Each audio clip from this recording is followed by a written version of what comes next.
I see Eric the midget on the phone. I'm just dying. Wait a minute. Are you done with him? Yeah, I'm so done with him. I can't even tell you. You know, hey, Eric, I got to interview someone, and I'll talk to you later in more depth because I really want to explain to you why I'm done with you, and I really am done with you. This guy heard the bit on the air, the IQ test bit, the first time. He knows exactly how it works. Excuse me. He knew exactly. No, I did not. You don't? You don't listen to the show every day? I was up in Vancouver. Well, we still told you weren't supposed to get the results. We would announce them on the air. Anyway, you can have, Eric, you can have the results. You're no longer on the show. And I'm not kidding this time. I'm done with you because you know it's like American Idol. We don't tell people ahead of time what they got on the IQ test. You find out on the air and we all bet and stuff. And it's fun. And then you argue with all the guys. An issue of me. Eric, here's the issue. We don't care. Here's the issue. You ready? We've done this bit a billion times now. Everybody went in. Gary said this on the wrap-up show. It was beautiful. He goes, everybody went in, took the test, and then came on the air. Nobody had a problem. Nobody had a problem. The one guy who has a problem is Eric the midget. Yeah, always. And I always assumed Eric was, like, not really that much of a... Oh, no. I really don't know how you could have missed it. I'm the only one missing it, but I get it now. You're a major pain in the... I think because of your condition, you've never been socialized, you've never hung out with people. I don't know what your deal is. I'm out with plenty of people, you and big nose. Yeah, you see what I mean? Yeah. Howard, do you really think it has anything to do with like his condition or anything like that? I don't know. I think he's just a malcontent. I mean, there've been other midgets that I've seen on the internet. Everybody I know went in, took the IQ test, came on the air, and found out their results. He is on the internet. I'm not participating in this. They lie to me. It's always a problem with this guy. There hasn't been one thing that's gone smoothly. Not Never. one thing I involved in how many years? And I'm done getting him jobs. I'm done with him. Look how difficult he made it for you when you tried to get him in touch with that guy from ABC. Oh, my God. I mean, that is like a monumental thing. I could put up with everything, but you know what it is? This bit cost us a lot of money. Yeah. It's a major... Find testers who will do the test. And he's in a remote, he's not in the general vicinity. You got to do something special to get the tester to him. I went out of my way. I'm done. I'm so done with you. I can't even begin to tell you. I'm glad your eyes are finally open. And not that I don't like Eric, but you shouldn't put up with his BS. No, I won't. You wasted our money. He gets rewarded for it. It's only made him worse. You waste our money. You waste our time. I'm done. And by the way, the fans have all written in and said, Howard, thank you. Howard, it's about time you dump this Eric, the midget. He's so grateful. Get rid of Eric. Here's another one. Greatest day in show history. I'm so happy that all ties have ended with ETM. Please keep your word, Howard. And I will keep my word. I'm done. When I'm done, I'm done. You know that. When I was done with Jackie, I was done. Yeah. Eric's the same way. I like the guy personally. I don't know why. I know a lot of people don't. I've tried. I've bent over backwards. Eric's on the internet saying laws have been broken. You're not supposed to give. He has to give me my results. This is medical information. I go, oh, my God. I'm done with this guy. He's just one big troublemaker. You want the results? You can have the results, Eric. I don't want to know your Q. I don't want to announce it on the air, and I don't want you part of my show anymore. I'm done, okay? So let's say our goodbyes. You want something to say? Go ahead. Now's your chance. This is your last words. If your audience want me to start respect me. Hey, what hasn't been done for you? You've been given money. You've been given jobs. You've gotten to be on TV shows and meet people you've always wanted to meet. Who hasn't respected you? I got you laid, too, for the first time in your life. I mean, you're so ungrateful. Forget it. You don't even see it. Dude, you know the bit. You watch American Idol. You don't announce the result ahead of time. They don't tell Kelly Clarkson she won before she won. Before the show. The fun is to get your result on the air so you react to it. You don't know that? Shit. Then stop calling me Eric. We're not calling you anything anymore. We're not calling. We're done with you. We're done.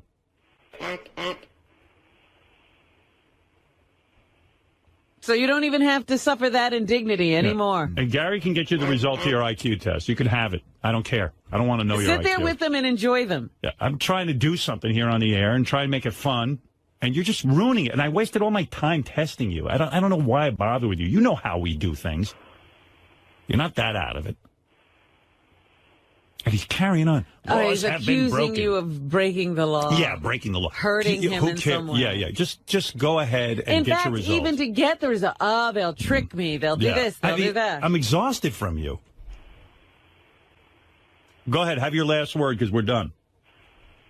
You don't have to call anymore. You don't have to be a part of this show. And if you want your result to your IQ test, go get it. I don't care. I'll tell the doctor to give it to you. I'm done. Good luck getting laid on your own. Or anything else. Yeah. And good luck getting work and good luck everything. Since I'm not respecting you.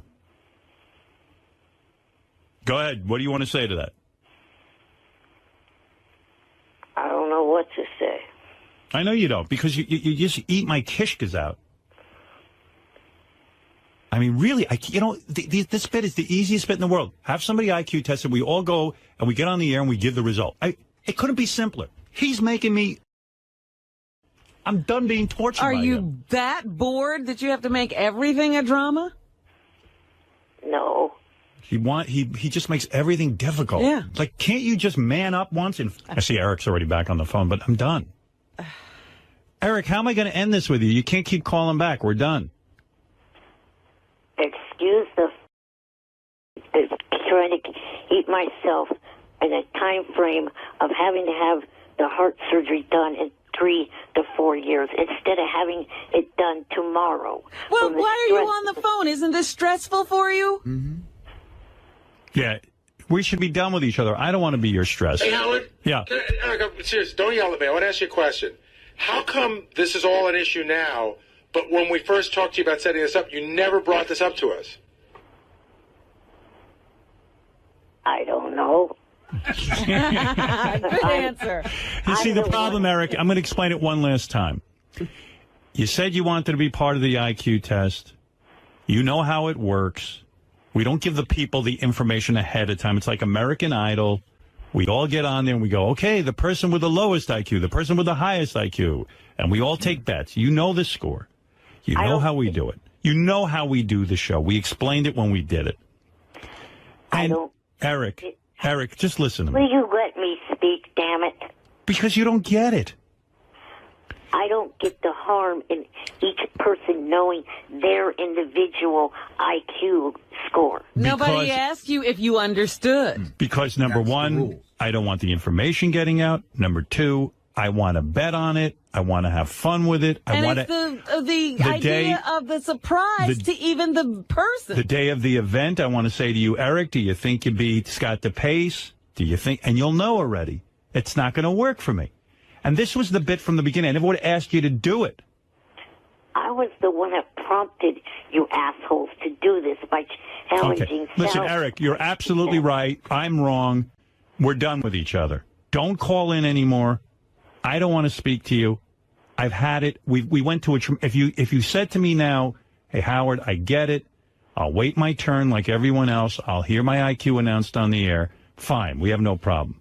But it's just too much aggravation, too much arguing, too much back and forth. It costs us a lot of money. And you know what? You're right.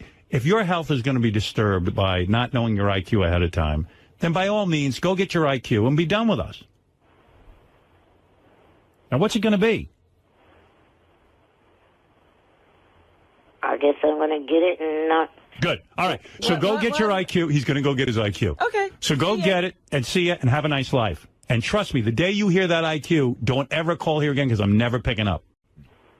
Just know it. You wasted our time. You knew the bit. And wasted our money. And you're the only person that we've done this bit now, and you're the only person that's a problem. Jeff the Drunk's not a problem. Wendy the Retard's not a problem. You're the problem. You always have a problem. You can't just simply do it and not be a High Pitch Eric wasn't a problem. Stress. We get stressed out dealing with you. High Pitch Eric took the test, and we don't hear from him since. You're the only one. Do you see a pattern? No. No. Oh. Okay. Well, that's what I thought. And I was out of town the first time you did this. Very good. I did not hear how. We told you the rules. We're leaving out the part also where, forget that whether you heard it on the show, Jason explained it all to you in advance as well. Yeah, So it's stop fine. lying to us that you didn't know. Yeah, stop that. That's ridiculous. Of course you I'm knew. not lying to you. All right, whatever. Anyway, Eric, great knowing you. Enjoy your life. I'm sure other people are going to do what we do for you. I'm sure that you're going to have lots of TV offers. I'm sure you're going to have all kinds of exciting things in the future. I'm sure other people are going to send you to the Bunny Ranch. I'm sure everyone's I'm sure you won't be sitting there looking at the wall. I'm sure everyone's going to introduce you to whatever that name of that girl is from American Idol. I'm sure all this will happen for you. I'm sure all your dreams will come true. Nice knowing you. In fact, someone did email me on Facebook, asked me if I'd call into a show that they Good. work for. Good. Excellent. Go all right, ahead. so you're all set. O&A. Good. Go on. All set. Asses. Go ahead. Go ahead. I wish you well. Let them deal with you. Right. They're much better at dealing with you than I am. Because I've had it. I'm frustrated. I don't know what else to do. Does he think it's us and that other people will learn to live with him? You think we're the nutty people, Eric, and you're normal? Believe me, nobody else would have put up with you for this long. I don't feel I'm at all difficult. I know you I don't. know you don't. Okay. Eric, bye. No hard feelings, and thank you for calling in all these years, and we're done. I'll somehow survive without you. Thank you. Enjoy your life. Yeah, I wish you a long, healthy life. Can't you say goodbye? Bye for good. Bye for good.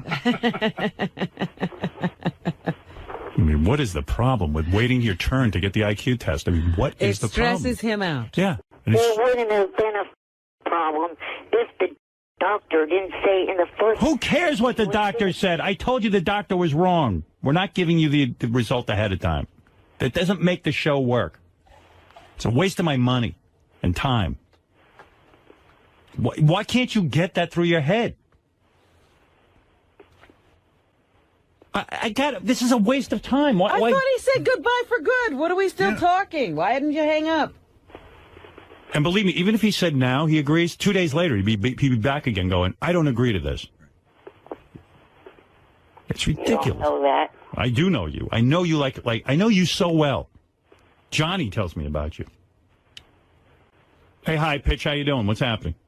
Hey, Howard, something, you're right. Get rid of this measure because, something, I took the test. I didn't need to give you a problem. I didn't need to give the doctor a problem about these test scores. I just, waited patiently and waited till I got the result. That's what of course. Hey, Mickey Mouse's retarded cousin. Hey, you know what, Eric? I probably figure when the results come out, you probably because you get it, and he doesn't. Howard, why are you wasting your time with him? I don't know. I'm a masochist, but I'm done anyway, Eric. I learned my lesson. Come on, don't let him rile you up. Come on, get to Steve Rankin and do the news. Hang up on him. All right, High Pitch. I'm going to take your advice. High Pitch, go eat yourself to... All right. You guys done? No, not yet. Eric, take the IQ test. He took it already. It's okay. I don't want. done. We're not I don't need him doing as a that. part of it. It's fine. Oh, and he's the one that's going to... He thinks I haven't even taken it. All I know is Eric, listen, Eric, why do you have Howard results when it happens? because Eric wants to be different from everyone. High Pitch. When he's retarded. If he doesn't want his test results revealed on the show, he's retarded. All right. Thank you, High Pitch. Howard, I love you. Have a great day, Robin. Thank you. Congratulations. Thank you. If you don't want the IQ test results revealed, hang up the don't waste Howard's time. Yeah. Why are you bothering me? High Pitch is making a lot of sense today. Yeah, you don't want to be a part of anything we do. You don't like us. Why are you on the phone? I mean, how would Gary treat you like a gold and give him a hard time? Oh, yeah, calling me shrimp on air is treating me like gold. Like that ape face did last week. Call me ape face. I got to fight back. Howard, I mean, come on, Eric. Since you've been on the show, Howard Gary's been so nice to you, and you can't do that. It's all right, Eric. High Pitch. Thank you. All right, bye. Bye. Okay, Eric. Nice knowing you. Bye. Bye. Right. We're done. signs Well, off. that's why I'm done You can't with him. leave on nice terms. We're just No. saying we can't work together. He can't be nice. There's nothing human about him. And he always wants special Fucking treatment. arrogant prick. You're the one that's arrogant. He just hung up. Yeah, I'm arrogant. Yeah, Matt, go ahead. You're on the air. Yeah, hey, Howard. I think you're handling this just right, Matt. Like, Eric is really not thankful, and that's the only endearing thing about him, really. Right. Is the fact that he'll never say thank you and that he'll never appreciate anything. Can I ask you to extend this ban, though, to Johnny Fratto as well? Well, I hope Johnny, I don't have a secretly problem been with. paying you some money behind the scenes to get on the air over the years. You know what I'm saying? I like Johnny, but whatever. Uh, Anyway, well- I'm done with Eric. I just think he can't do the IQ test because he's going on holiday pretty soon. You know what I'm saying? All right. Thanks, Matt. Thanks. Holy mackerel. I see Eric's already back on the phone, but I'm done. Eric, how am I going to end this with you? You can't keep calling back. We're done. Excuse the trying to keep myself in a time frame of having to have the heart surgery done in 3 to 4 years instead of having it done tomorrow. Well, From the why are you stress- on the phone? Isn't this stressful for you? Yeah, we should be done with each other. I don't want to be your stress. Hey, Howard. Yeah. Eric, I'm serious. Don't yell at me. I want to ask you a question. How come this is all an issue now, but when we first talked to you about setting this up, you never brought this up to us? I don't know. Good answer. You see, the problem, Eric, I'm going to explain it one last time. You said you wanted to be part of the IQ test. You know how it works. We don't give the people the information ahead of time. It's like American Idol. We all get on there and we go, okay, the person with the lowest IQ, the person with the highest IQ, and we all take bets. You know the score. You know how we do it. You know how we do the show. We explained it when we did it. And Eric, just listen to me. Will you let me speak? Because you don't get it. I don't get the harm in each person knowing their individual IQ score. Nobody asked you if you understood. Because number one, I don't want the information getting out. Number two, I want to bet on it. I want to have fun with it. I want It's to. the idea of the surprise to even the person. The day of the event, I want to say to you, Eric, do you think it's got the pace? Do you think? And you'll know already. It's not going to work for me. And this was the bit from the beginning. I never would have asked you to do it. I was the one that prompted to do this by challenging. Okay. Listen, Eric, you're absolutely right. I'm wrong. We're done with each other. Don't call in anymore. I don't want to speak to you. I've had it. We went to a. If you said to me now, hey Howard, I get it. I'll wait my turn like everyone else. I'll hear my IQ announced on the air. Fine, we have no problem. But it's just too much aggravation, too much arguing, too much back and forth. It costs us a lot of money. And you know what? You're right. If your health is going to be disturbed by not knowing your IQ ahead of time, then by all means, go get your IQ and be done with us. Now, what's it going to be? I guess I'm going to get it and not. Good. All right. So go get your IQ. He's going to go get his IQ. Okay. So go get it and see it and have a nice life. And trust me, the day you hear that IQ, don't ever call here again because I'm never picking up. Just know it. You wasted our time. You knew the bit. And wasted our money. And you're the only person that we've done this bit now, and you're the only person that's a problem. Jeff the drunk's not a problem. Wendy the retard's not a problem. You're the problem. You always have a problem. You can't just simply do it and not be a...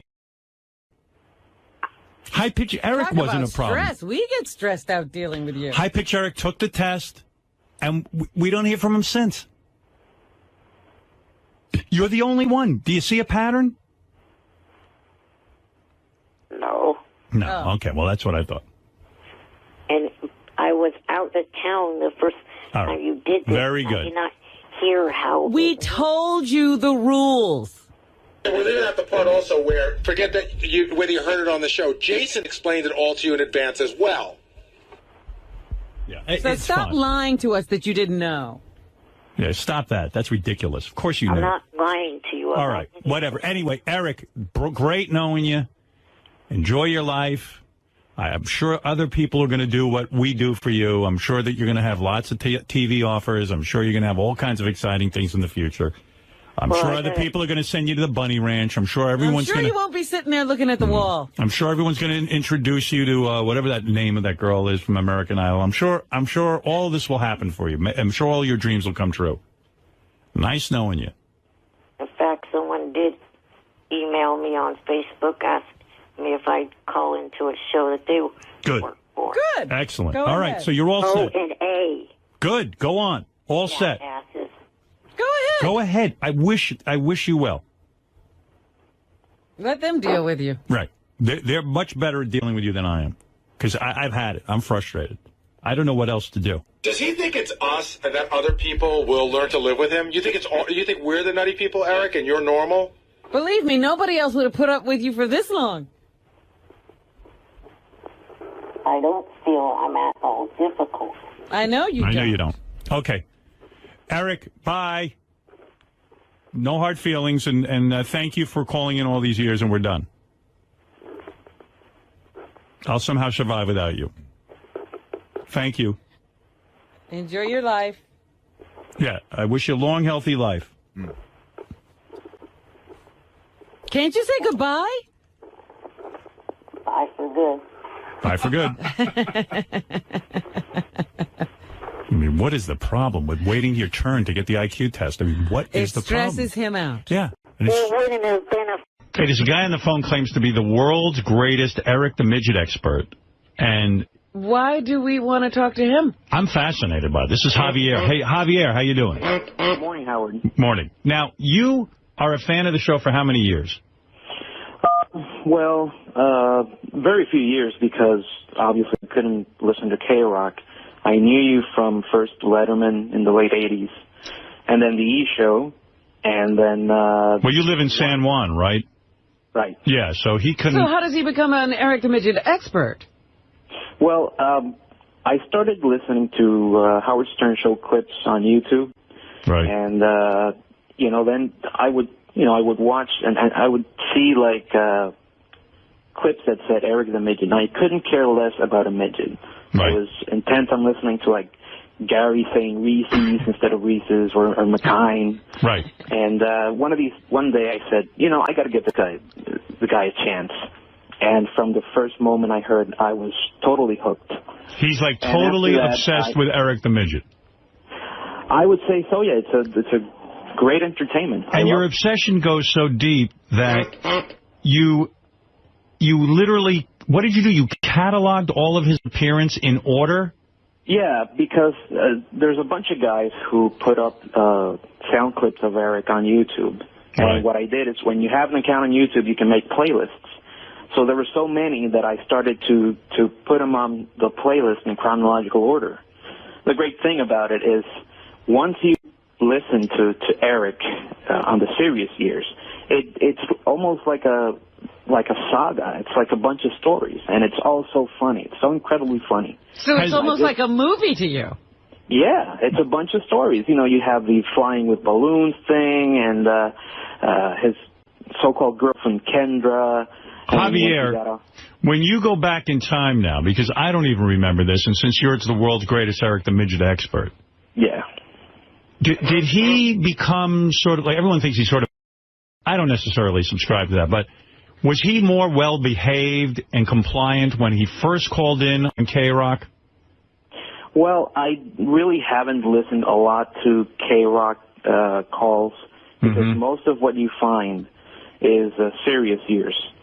But obviously you couldn't say a bunch of stuff on K-Rock. So you don't know how it came about that Eric called our show, like what his first call was ever about. Do you know that? I know. Oh, it you was do? About American Idol. About American Idol. You mean he called up over the transom, he suddenly just called into our radio show and said, I want to comment on American Idol? I think he wanted to defend Kelly Clarkson because I think he called her fat or not that pretty, and he got angry, and I think he called in to defend her. Wow. And you say that Eric, more than anyone on the show, inspires you to listen and to find out more because of this saga of Eric. Yeah, I can't wait for Eric to call again. It's very sad what's happened, but you know what? It happens almost every year. He says he's 100% done with the show, and then he calls again. Whether he takes a week or a month, eventually he calls again. And you know what, Howard? I'm following him on Facebook, and he's already, I think he's breaking down already. He's cracking? What gives you that idea? He's been saying that he's done for good.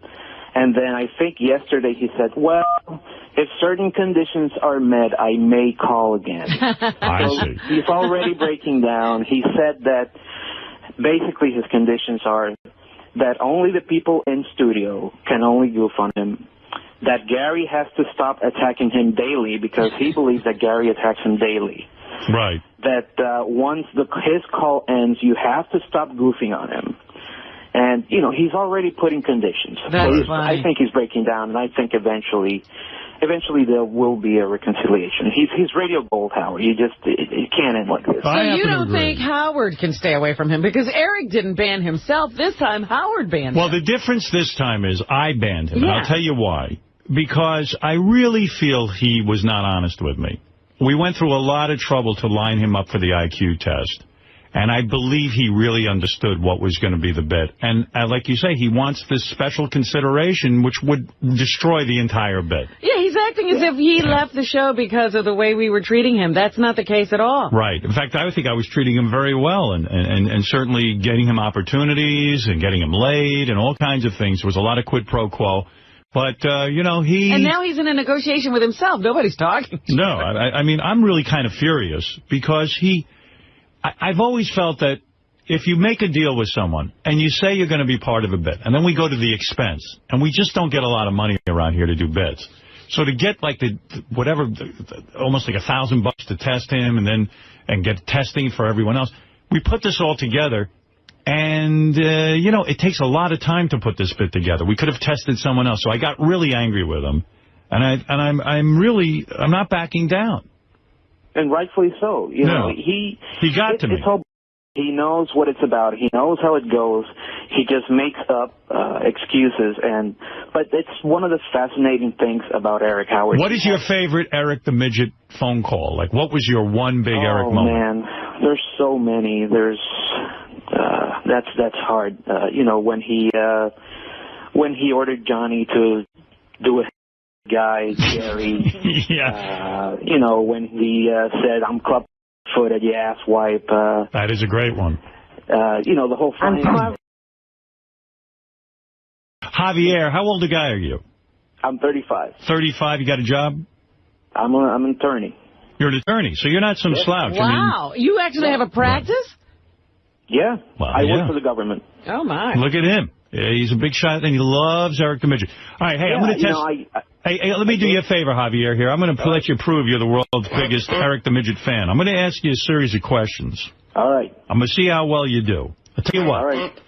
If you get 50% of them right, I'm going to give you $711 cash. Oh. From 7-Eleven. 50%? Yeah. I don't know how many questions I'm going to ask you, but if you get half of them right. Is that fair, Robin? All right. Don't you think? 1 out of 2 kind of thing? Sure. Go for it. All right. You get $711 cash from 7-Eleven. Be sure to pick up this month's cup with a Cause Celebrity Coffee Cup designed by Will Ferrell. All right. All right, here we go. All right. World's biggest Eric the Midget fan should know the following answers. How tall does Eric claim to be? Well, originally he claimed to be around 3'6". Now he says he's 3 foot. I don't know how he lost 5 or 6 inches. But. Well, he claims to be 3'5". He later admitted he's 3 foot. So I'm going to give that to you. That's absolutely correct. All right. What is Eric's birth date? March 11th, 1975. That is 100% correct. Wow. You are really into Eric. All right, ready? Question number 3. Who is Eric's roommate? Jan. Jan is correct. Jan Johnson. So far, he's 100%, Howard. Yeah, this is very impressive. You're well on your way to getting the $711 and proving you are the world's greatest Eric the Midget expert. What children's book did Eric the Midget try to write? Dougie the Puggy. That is correct. You do miss the little guy when you go through these things. You know, Howard, I had an idea for Eric. I wanted him to give me permission to write the Dougie the Puggy sequel. Dougie the Puggy meets Granny Annie. Were you? Have you ever actually spoken with Eric the Midget? I once logged on to the JFSC just to check it out. Right. And that was actually where he ended the show in a fit of rage.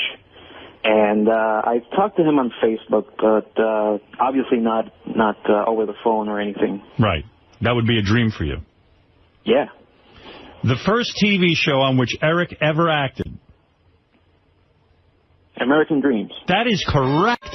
Wow. All right, this is a hard one. You ready? Your knowledge of Eric is very deep. If you know this one, I'm going to say this guy's unbelievable. What name did Eric use to pretend to be someone else on the Stern Fan Network? Romeo Blues. That is correct. Wow. Wow. I mean, you're already getting the $711 just based on those. But here, I'm just going to give you a couple of more because I'm impressed. All right. Who did Eric the Midget say his favorite band was in 2005? Oh, boy. You got me there. Rascal Flatts. I was going to say that. That's the only one I could think of. He likes country. Yeah. Eric claimed he was dating a girl in 2008. What was her name? Kendra. That's correct. What did Eric want to name his modeling agency? Eric's Modeling Agency. Yeah, Eric's Modeling and Talent Agency. That's correct. Why would you name it anything else? Yeah. What a great name. Eric's Modeling Agency. Remember he was going to let the model live in his house? Right. That was, he was having a contest, and part of the prize was living with him. She had to live there for 7 years. Yeah, I think that was... 7 years. Yeah, that was my favorite. Like, he had to sign a contract with her. She wasn't allowed to leave for 7 years. What a contest. Eric's Modeling Agency. You go out, he was going to go to all the clubs and look for the winner, and then when he found her, he was going to lock her up in the house. Right, he was going to take her home. Where he could advise her. I wonder if the girl would have... Basically stifle her career. Lived there for the best 7 years of her life. All right. What song did Eric sing when Sal asked him to audition for The Wizard of Oz? Oh, the Lollipop Guild. Exactly right. Eric once admitted to his masturbation method. What was it? Oh, he humps the bed. That's right. Lays on his belly and rubs against the sheets. Yeah. Right. So far, dude, you only got one wrong. One wrong. All right, I'll give you a couple more. What were the names of the two bunny accompanied Eric to the studio? Oh. Haley and Cherry. Correct. Wow. Oh, the world's greatest Eric the Midget expert. You don't have time to practice law. What was the name of the bunny... Would you go to a lawyer who was the world's greatest Eric the Midget expert? No. What was the name of the bunny took Eric's virginity? Oh, I think it was Cherry. It was Haley. I'm sorry. All right. Eric made a personal appearance at what professional sporting event in 2009? Was it the WWE? Sacramento Kings. You got that one wrong. All right. And you know the answer to this one. When Howard asked what was wrong with Eric's foot, how did he respond? Club. That's exactly right. That's the exact quote. I'm club-fucking-footed, you asswipe. I got so many questions, Ron, but this gentleman has absolutely... Obviously, he has done his time. Yeah. I'm full of useful information, yeah. I mean, look at him. What So event... are you missing Eric on the show tremendously? Oh, yeah. He loves it. He should just call in. He should make the peace with you, Howard. We should just, start all over again. He should, I don't know. He's not gonna say he's sorry. Do you get angry with the people who write in and say never have Eric on again? I don't get angry, but I just don't agree. It's like, I think somebody on Superfan Roundtable said it last week. There's no halfway with Eric and the fans. Either you love him or you hate him. And I tend to believe a lot of people love him more than there's people that hate him. All right, here's a tough one. What did Eric do for Howard that... That's correct. Look at you. Look at that. Remember when Eric mentioned... What event did Eric want to be a correspondent for on Bubba's show? Oh, some NASCAR. Right, NASCAR. All right, last one. I'm fascinated that you know the answers. Now that we're talking about it, I love that Eric's into all this manly stuff, except for American Idol. He's pretty manly. He's pretty masculine. What celebrity offered to be a co-host for Eric's second show on Howard 101? That's a tough one. Second show? Yeah. I thought there was only one. Yeah, well, I guess if there was a second. The first one was Brian Dunkelman. That's right. Well, it is Brian Dunkelman, actually, so I'll give you that. Very good. Who was the wrestler Eric wanted to manage? Oh, man. I can't remember that one. Rated R. Rated R. How many inches did Eric say he was when he measured it for Howard? How many inches? 5 inches. It's correct. Look at it. Well, okay. You're good. Javier Vasquez, you are an Eric the Midget expert extraordinaire. If there are other Eric the Midget experts out there who would like to challenge Javier, they better get in touch with him. Yeah, I'm sure that the people that put up the sound clips, they must know a lot, you know. Yeah, but you're pretty impressive. You know, oh, did I lose Javier? I just hung up on him. Oh, Shit. no. I wanted to lock him in, and I thought I had. Eric, you there? This is Eric. This is a different Eric. Eric, it's not Eric. Hey now, Howard. Hey, Gary, get Javier back on the line. Yeah, Eric. Hey, Howard. I know when Eric started. When? Really? It was right after he got the gig on American Dream, and you wanted to have him in to promote the show, and you just started making a ton of demands about, you know, coming in and doing an appearance and how you couldn't goof on him and all those type of things. It's typical Eric the Midget type stuff. There you go. Yep. I wanted to say, the show. Thanks, Eric. I wanted to say goodbye to Javier, and Javier, I accidentally hung up on you. There? That's all right. All right. Sorry about that. By the way, Javier says he falls asleep to Eric clips every night, right? You play them at night? That's right. Are you a married man? No, I'm not. So you don't have a wife laying there saying, Jesus Christ. What are you doing? I don't think that would work at all. Javier, if you ever did get married, did you have a girlfriend? Not right now. Okay. Have you had a girlfriend in this period of time where you fall asleep to Eric the Midget clips? No. Well, hey, what the hell? That's very fortunate, because I think if you did meet a woman and she said to you, look, Javier, I don't want you listening to Eric the Midget before you go to sleep, I think that would be a reason to break up, right? I don't know. I don't think I need to. You know. Javier, what's with you? When you wait listening to Eric or having a woman in bed, I mean, come on. Listen, I'm a big fan, but I'm not an idiot. Javier, what's with the dating slump you're in? What's going on there? Well, no, nothing. It's just for the past few years I've had problems. You know, I went through depression and anxiety attacks and panic attacks, and for the longest time I didn't seek help, and I finally did, and I'm getting my life back together. I'm coming back to being who I am, and eventually I'll get to that again. But I don't feel right now like I'm. Because I'm thinking the Eric obsession occurred during this period, wouldn't it? Would I be right? I guess. Yeah, I mean, do you think that could have thrown you into depression? No, not at all. In fact, it helps. You know, laughter is the best medicine, you know.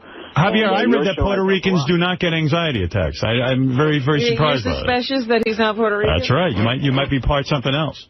Javier, I would think a Puerto Rican attorney would be able to get laid like from Puerto Rico. Well, you know, I don't have, like, a lot of money. I work for the government, and, you know, I don't ride around in fancy cars or anything. If I had my private practice, then it would be something else. But, you know, eventually I'll move on, and I'm sure I'll do well. Very good. All right, Javier. Thank you very much. Javier had a couple of lean years with the women because of his depression. And so he turned to Eric the Midget for solace. Right. And Eric the Midget. That is something. That's really something. Better than heavy medication, I'll tell you that. Oh, definitely. You know, Eric and your show have helped me a lot. I laugh all the time, and I really hope to hear from you on 2011. What happened in the bad years? Were you just, like, not able to get out of bed and stuff? Yeah, you just, you know, you're in your home, and you just don't want to go out. You don't want to talk to people. You feel like, you know, like I don't know, you're depressed. Sometimes I had the feeling like I wanted to cry, and I don't know why. Did you want to hurt yourself? No, it never got to that. Yeah. But, you know, my family was always there for me. That's good. And I stopped calling my friends, and I didn't go out, and you just don't want to do anything. I would go to work, and I would just go home and just, you know, shut my door and do nothing. I like your honesty about it. Is there depression in your family? No, not really. It's just, you know, it's a really long story how it happened, but the thing is that my problem was that sometimes I'm very stubborn, and I didn't seek help. Right. You know, I didn't go to a shrink or anything. And then one day I said, you know, I feel like I'm in a hole, and I just don't want to live like this anymore. And I said, I got to get help. They put you on medication? So, yeah. What did they give you? It's on Paxil. You know, maybe that's why I'm listening a little bit. I'm thinking maybe that's why you connect so much with Eric the Midget. He's such a stubborn guy, too. You know what I mean? And you're stubborn. You wouldn't go get help. Yeah, and, you know, you've said it before. Eric is as delusional as he may seem to be, because Eric seems to live in, like, his own little reality. Right. Where he's the center of the universe, and everybody else are, like, I don't know, maggots. You know, he doesn't... One thing I notice is, you know, Eric, people seem to be intimidated by you when they talk to you. Right. And Eric couldn't care less. Yeah. Eric treats you, calls you big-nosed bastard or whatever, right. You know. Eric doesn't care what I can do for him or what I've done in my career. He'll say, what are you doing leaving me on hold? Right. It's great. The loudmouth midget. See, Javier, I'm with you. That's why I find him fascinating, too. You know, one of the funniest moments was when he first came on his webcam and you saw him for the first time. Yeah. And you were looking at his gnarled fingers. Yes. You're saying, like, oh, poor Eric, man, it can't be easy, can it?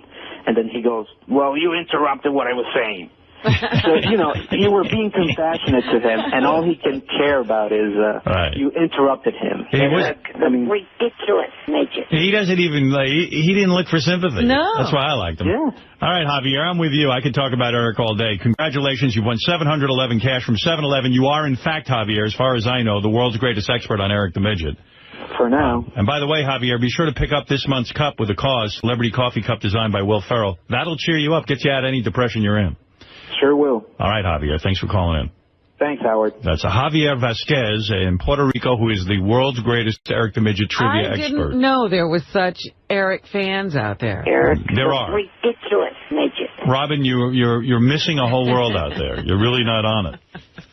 If there is someone out there who thinks they're a bigger Eric the Midget expert, I would have Javier and you go at it. Yeah. Because I have a lot more questions. Midget. What is that, Eric? Eric the obnoxious midget. Yes. What do you want me to call you again? I forget. Eric the major. All right. All right. Then whatever you say, I'll do. Well, there he is. There he is. Okay, there's a guy on the phone claims to be the world's greatest Eric the Midget expert.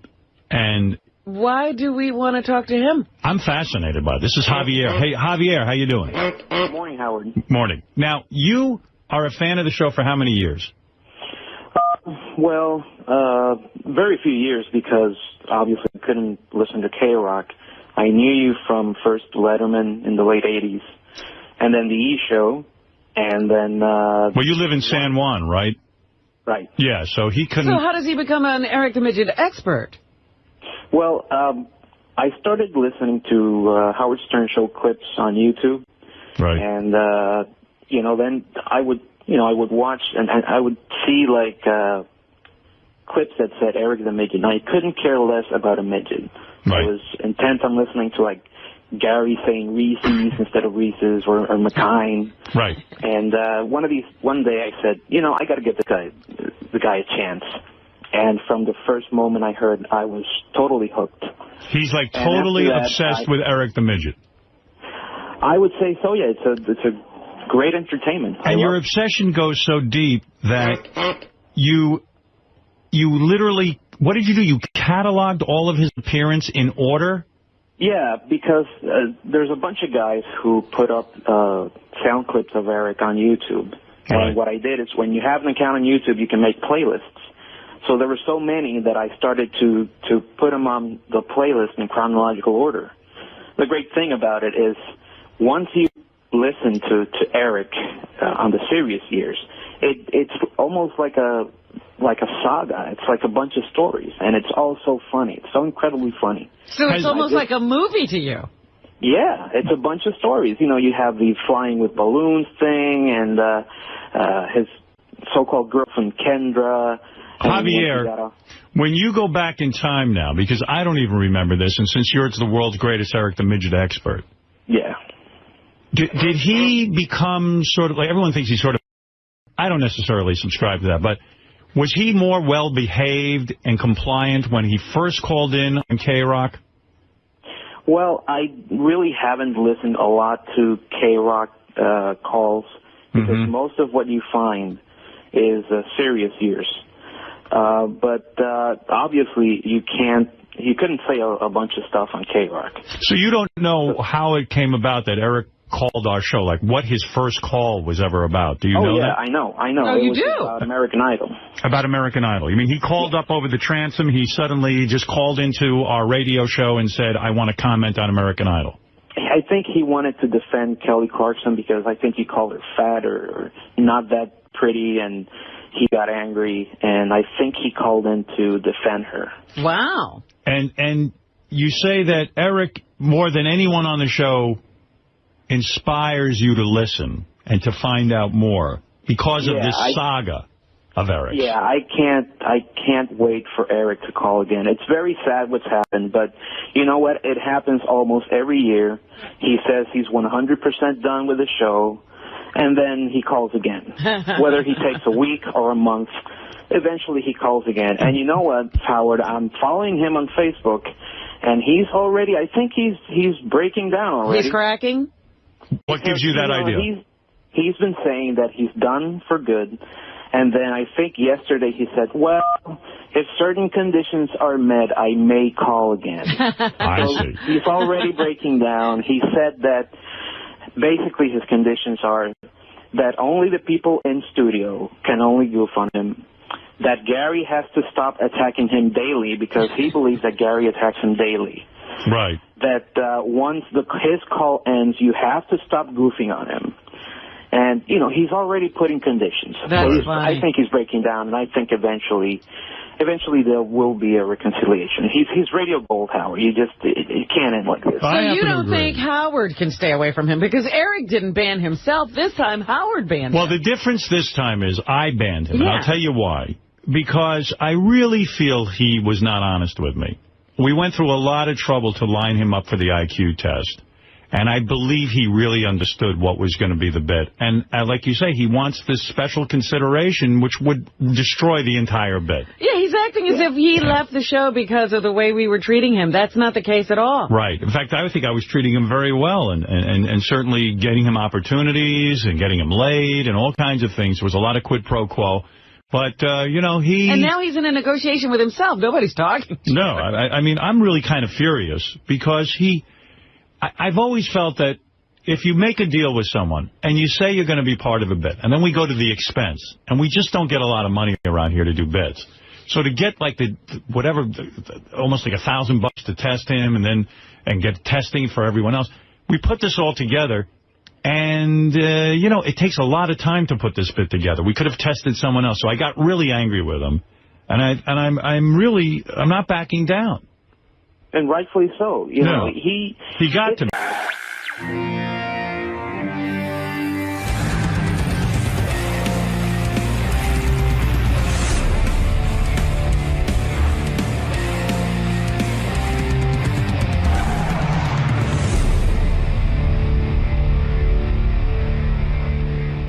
No, dude. You had no story when you went in there. If it's not a story, that means you don't have a pace car and you're not driving it around town. You put the thought in his head that I have some kind of a car. Lieberman gets so worked up, but it's great.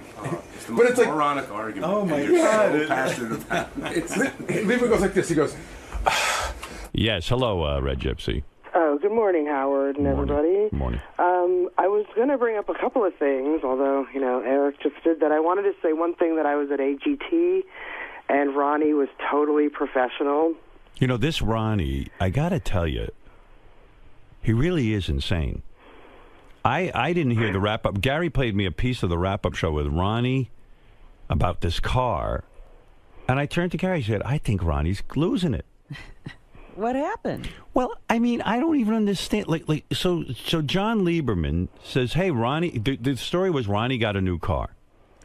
Ronnie blew up, and he's going nuts, and, I mean, and he's arguing. There was an argument on the wrap-up show. It made no sense. You got to hear this. Did you hear the wrap-up show? No. All right, listen to this. The story was you have a pace car that you're driving around town. What I had. That was the problem. That was the story, and that's what I went on the air with. I didn't have all the details. You came to me, John. You came to me and said, I heard you got a new car. And you didn't say anything about pace car, schmace car. You said, I heard you were fishing. Why does Ronnie care if someone says he got a new car? I don't even... So what if he's fishing? He has an objection to this whole thing. And that's what we do. In other words, that's how you get paid. The way we make money is that John Lieberman is part of the Howard Stern show. What, you are losing your marbles. Why would you be upset about the guy saying you have a new car? Who cares? And the reason he's in the hall asking you questions is he's making you a part of the show. He's making you famous. And then you go out and do Ronnie's block party and you make money and you get to meet fans. This is all you dreamt of when you were sitting in the car. It's part of making you more compelling. You're going crazy. I lost my mind. I want you to listen to the playback. I lost my mind. I got a new car. You had no idea what the car was. You had no clue what it was. I had from 3 different sources that it was a pace car. Sources, so I went on the air with it, and then you confirmed it. So what's the issue? What's the issue here? There's no issue. The issue was I confirmed it myself later on. You had no story when you brought it up. You had no story, John. Ronnie, you're almost like, I can't get through to you. It's like you don't have a normal brain. I have a normal brain. Listen to me. When you report, I confirmed the story with 3 sources, and then with you yesterday by blowing me off, you confirmed it. No, I didn't. You said... I said nothing. What did you say? I said to you, I don't know what you're talking about. And then when I kept questioning you, you finally said, yes. What did I say? I have a car. We're playing the clip today on the news. I didn't say what it was.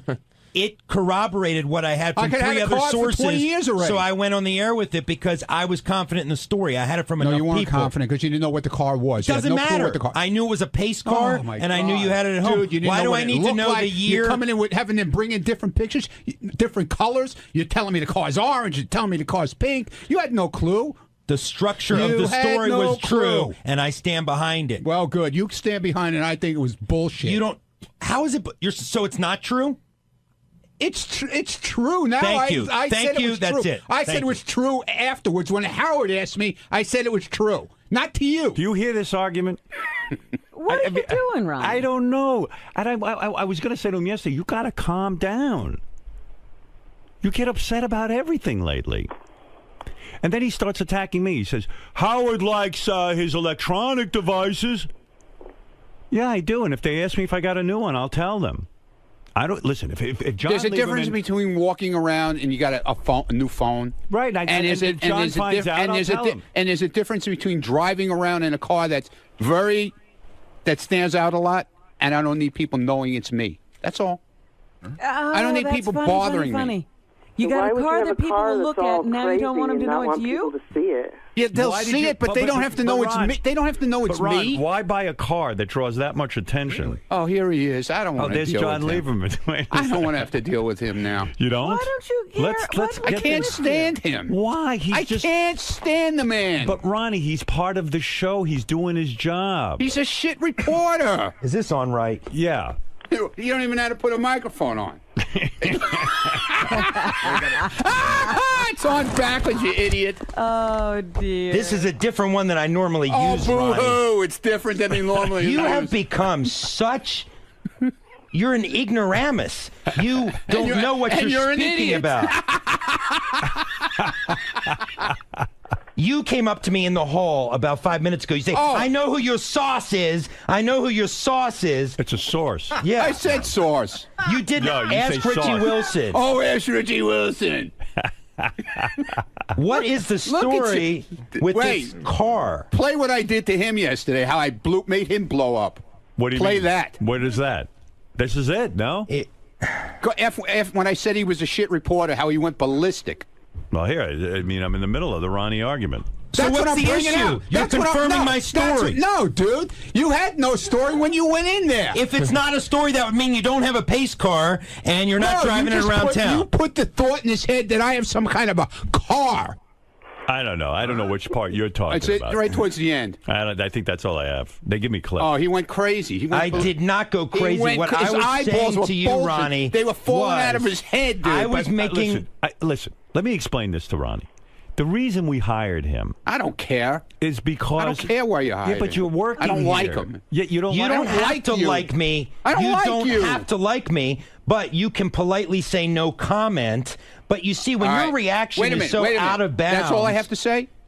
Sure, you can say no comment on any story you come to me with. You know what? I just don't. I don't like you. So if it's about Ronnie's block party, send Lisa. promoting. Send Lisa to me. I love Lisa. I will send Lisa. Fine, no more block party stories. Okay. And you know what is out of bounds? I've never attacked you in terms of your security I job. was just fucking with you like everybody fucks with me. I have never personally attacked you. You work on the Stern Show. Please finish? You work on the Stern Show. Take your fucking medicine like I do. Are you kidding me, Mr. Hypocrite?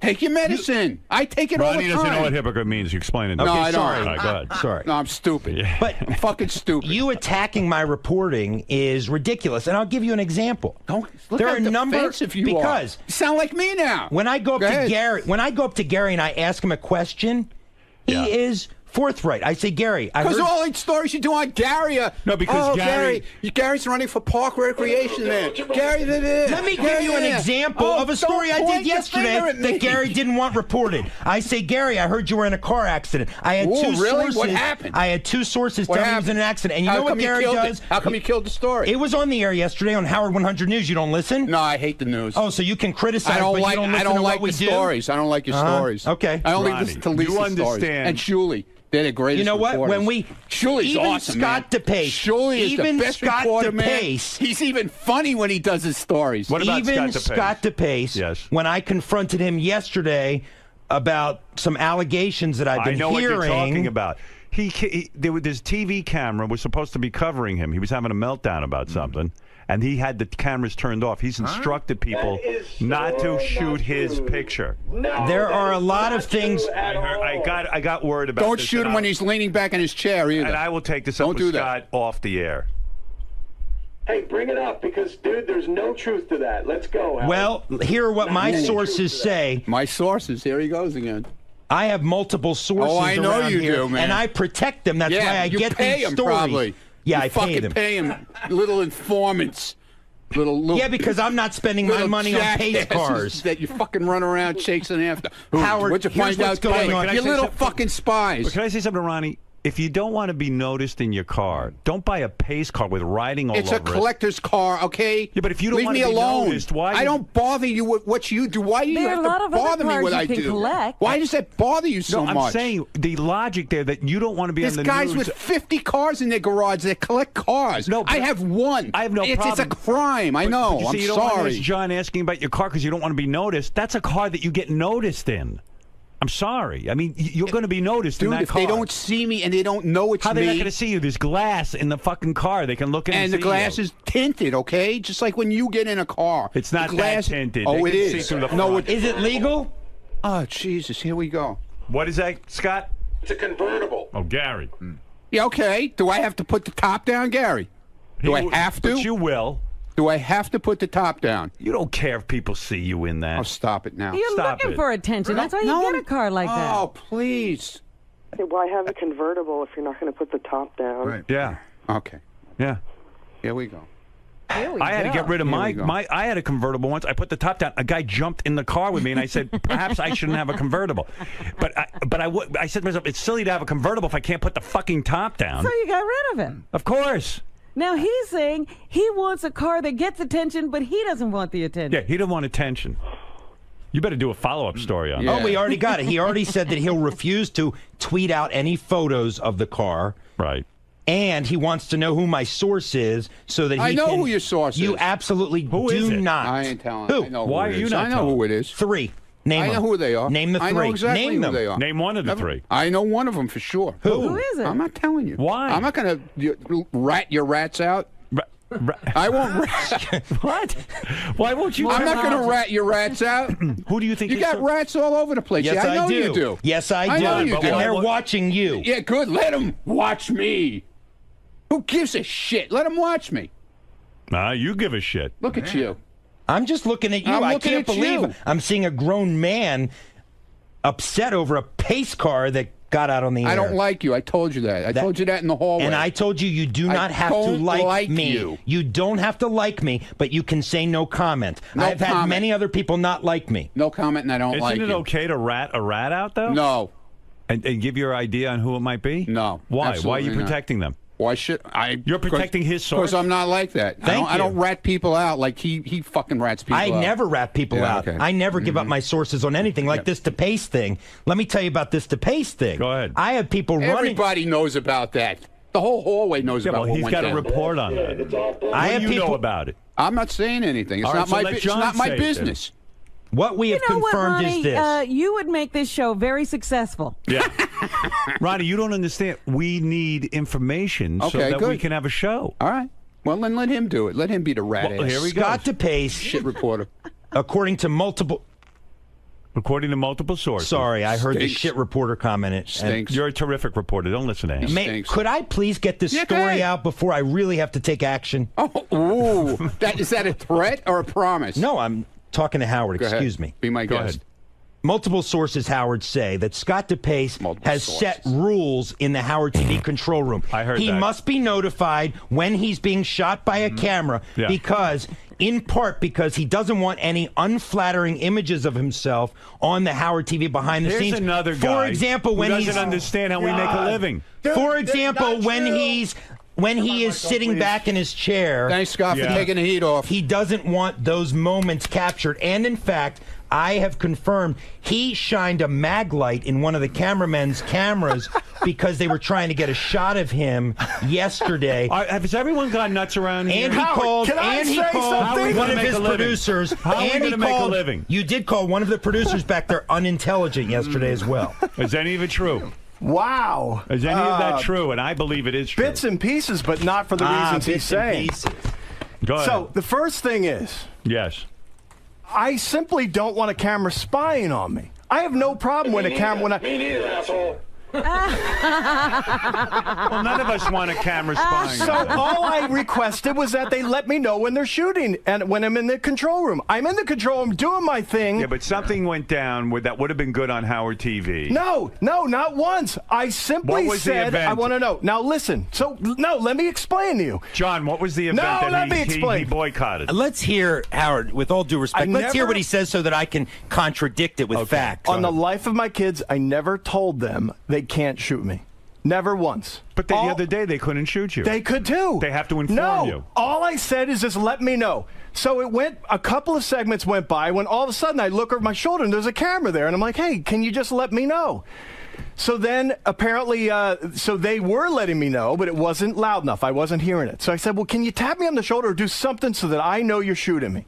And that was the whole controversy. But I thought there was something going on that was of particular interest, and the guys were afraid to pick up the camera because they couldn't alert you during it because you were having a meltdown. Yesterday, my switcher was melting down. I'm doing all this stuff, and you were yelling at me because there was shit in the monitor. Right. Rightfully. Was that the incident? No, there was another incident as well. During when Tell Lee to get in here. When Kelsey, the woman with the large breasts, came in, and there was the jumping jacks incident back in Howard TV. Right. My sources tell me that Scott told them not to shoot it, and in fact yelled at Greg Carmel, the cameraman, for documenting the event All right. when he was just doing his That is a job. flat lie. That's libel. I'd Well, like then to let's take get that them person in. to court. Then let's get them in Whoever here. That person is. I That have is a flat out lie. The only So reason I did it was because there was a camera. Are there. you censoring what is being shot of yourself? Never once. No. You're not censoring. Can I ask a question? I got a question. Not that I'm aware of. Scott, if you get into an argument with somebody, somebody doesn't have time to tap you on the shoulder, but it's interesting. Will they get in trouble if they shoot it? No, I'm talking about that is not what I'm talking about. I'm talking about when I'm doing my job and over my shoulder there happens to be a camera there, and not when I'm arguing with someone. That's of course fair game. Nobody shoot it yesterday when you were having this huge argument in the hallway, and Jason went out, and everybody was afraid to shoot it because they were told they can't shoot you. What is this? All right, This is listen a to me. bunch of All right, bullshit. listen to me. Yes, Doug, what do you Bring want to say? one of these people in here. Is this one of them? That's one of them. No. I'm actually going to defend Scott. Listen, let me say something. Never mind your defense. Here's what I'm going to say. Well, I'll tell you what I got to cut through the bullshit. He's not interested in that. Everybody, everyone, cut the bullshit. None of you are superstars. I am a superstar. You are not. The reason people know your name is because of me. Why do they know your name? Because we make everyone part of the show. You don't pick and choose what you can be part of. Get the cameras on and let's go, baby. Can I just tell you what happened? Jason saw this fight, part 2. Now, I don't know why John, the great reporter, is not reporting that he has this all on. He was in there with the microphone. They had part 1. It was all on camera. It was all on. He recorded it. So they picked it up in the hallway after the show, and I guess there just wasn't a camera around. Why don't I have the tape this morning? I don't know. In other words, if it were anybody else, you'd be Gary. You're not going to believe this. Jason and John Hine had a huge fight. Here's the audio. Good point. Why is it not being we shown? can. I think you're going to be bored. Is there an edict, Doug? Why didn't you do this? Is there an edict? I did the story yesterday on Howard 100 News with Lee versus there you go. Scott. So, but is there an edict that Scott cannot be shot in unflattering positions when he's leaning back in his chair? No. Well, I don't think I want to be shown that way. And if I knew a camera was on me, I probably would straighten up. Of course, I'm not an idiot. And that's the point here. The point, what Gary is saying is, cameras can shoot Gary ad nauseum, but you are putting rules on what cameras can show. Well, if that's true, then tell Gary to turn that camera on 24/7. I want to see what he's doing in his office. It's on all the time during the show. No, it's not. He hits a button and it goes on for 10 seconds. That's after you fucked me last year. But also, every day I'm here. All right. Lieberman, you got this one wrong, pal. I did not get this one wrong. I totally stand by this. All right, as long as it's straightened out now. Yeah, sort of. Everybody's a superstar right here. Ronnie doesn't want to be asked questions. Yeah, they're all going no access. No access. No access. We won't have a show anymore. Never said it. Lieberman, good job. Thank you. Bullshit. Good job. Bullshit. No comment. Scott. Well, all right. I got King of All Blacks wants a comment. Thank you, Red Gypsy. King of All Blacks, yes.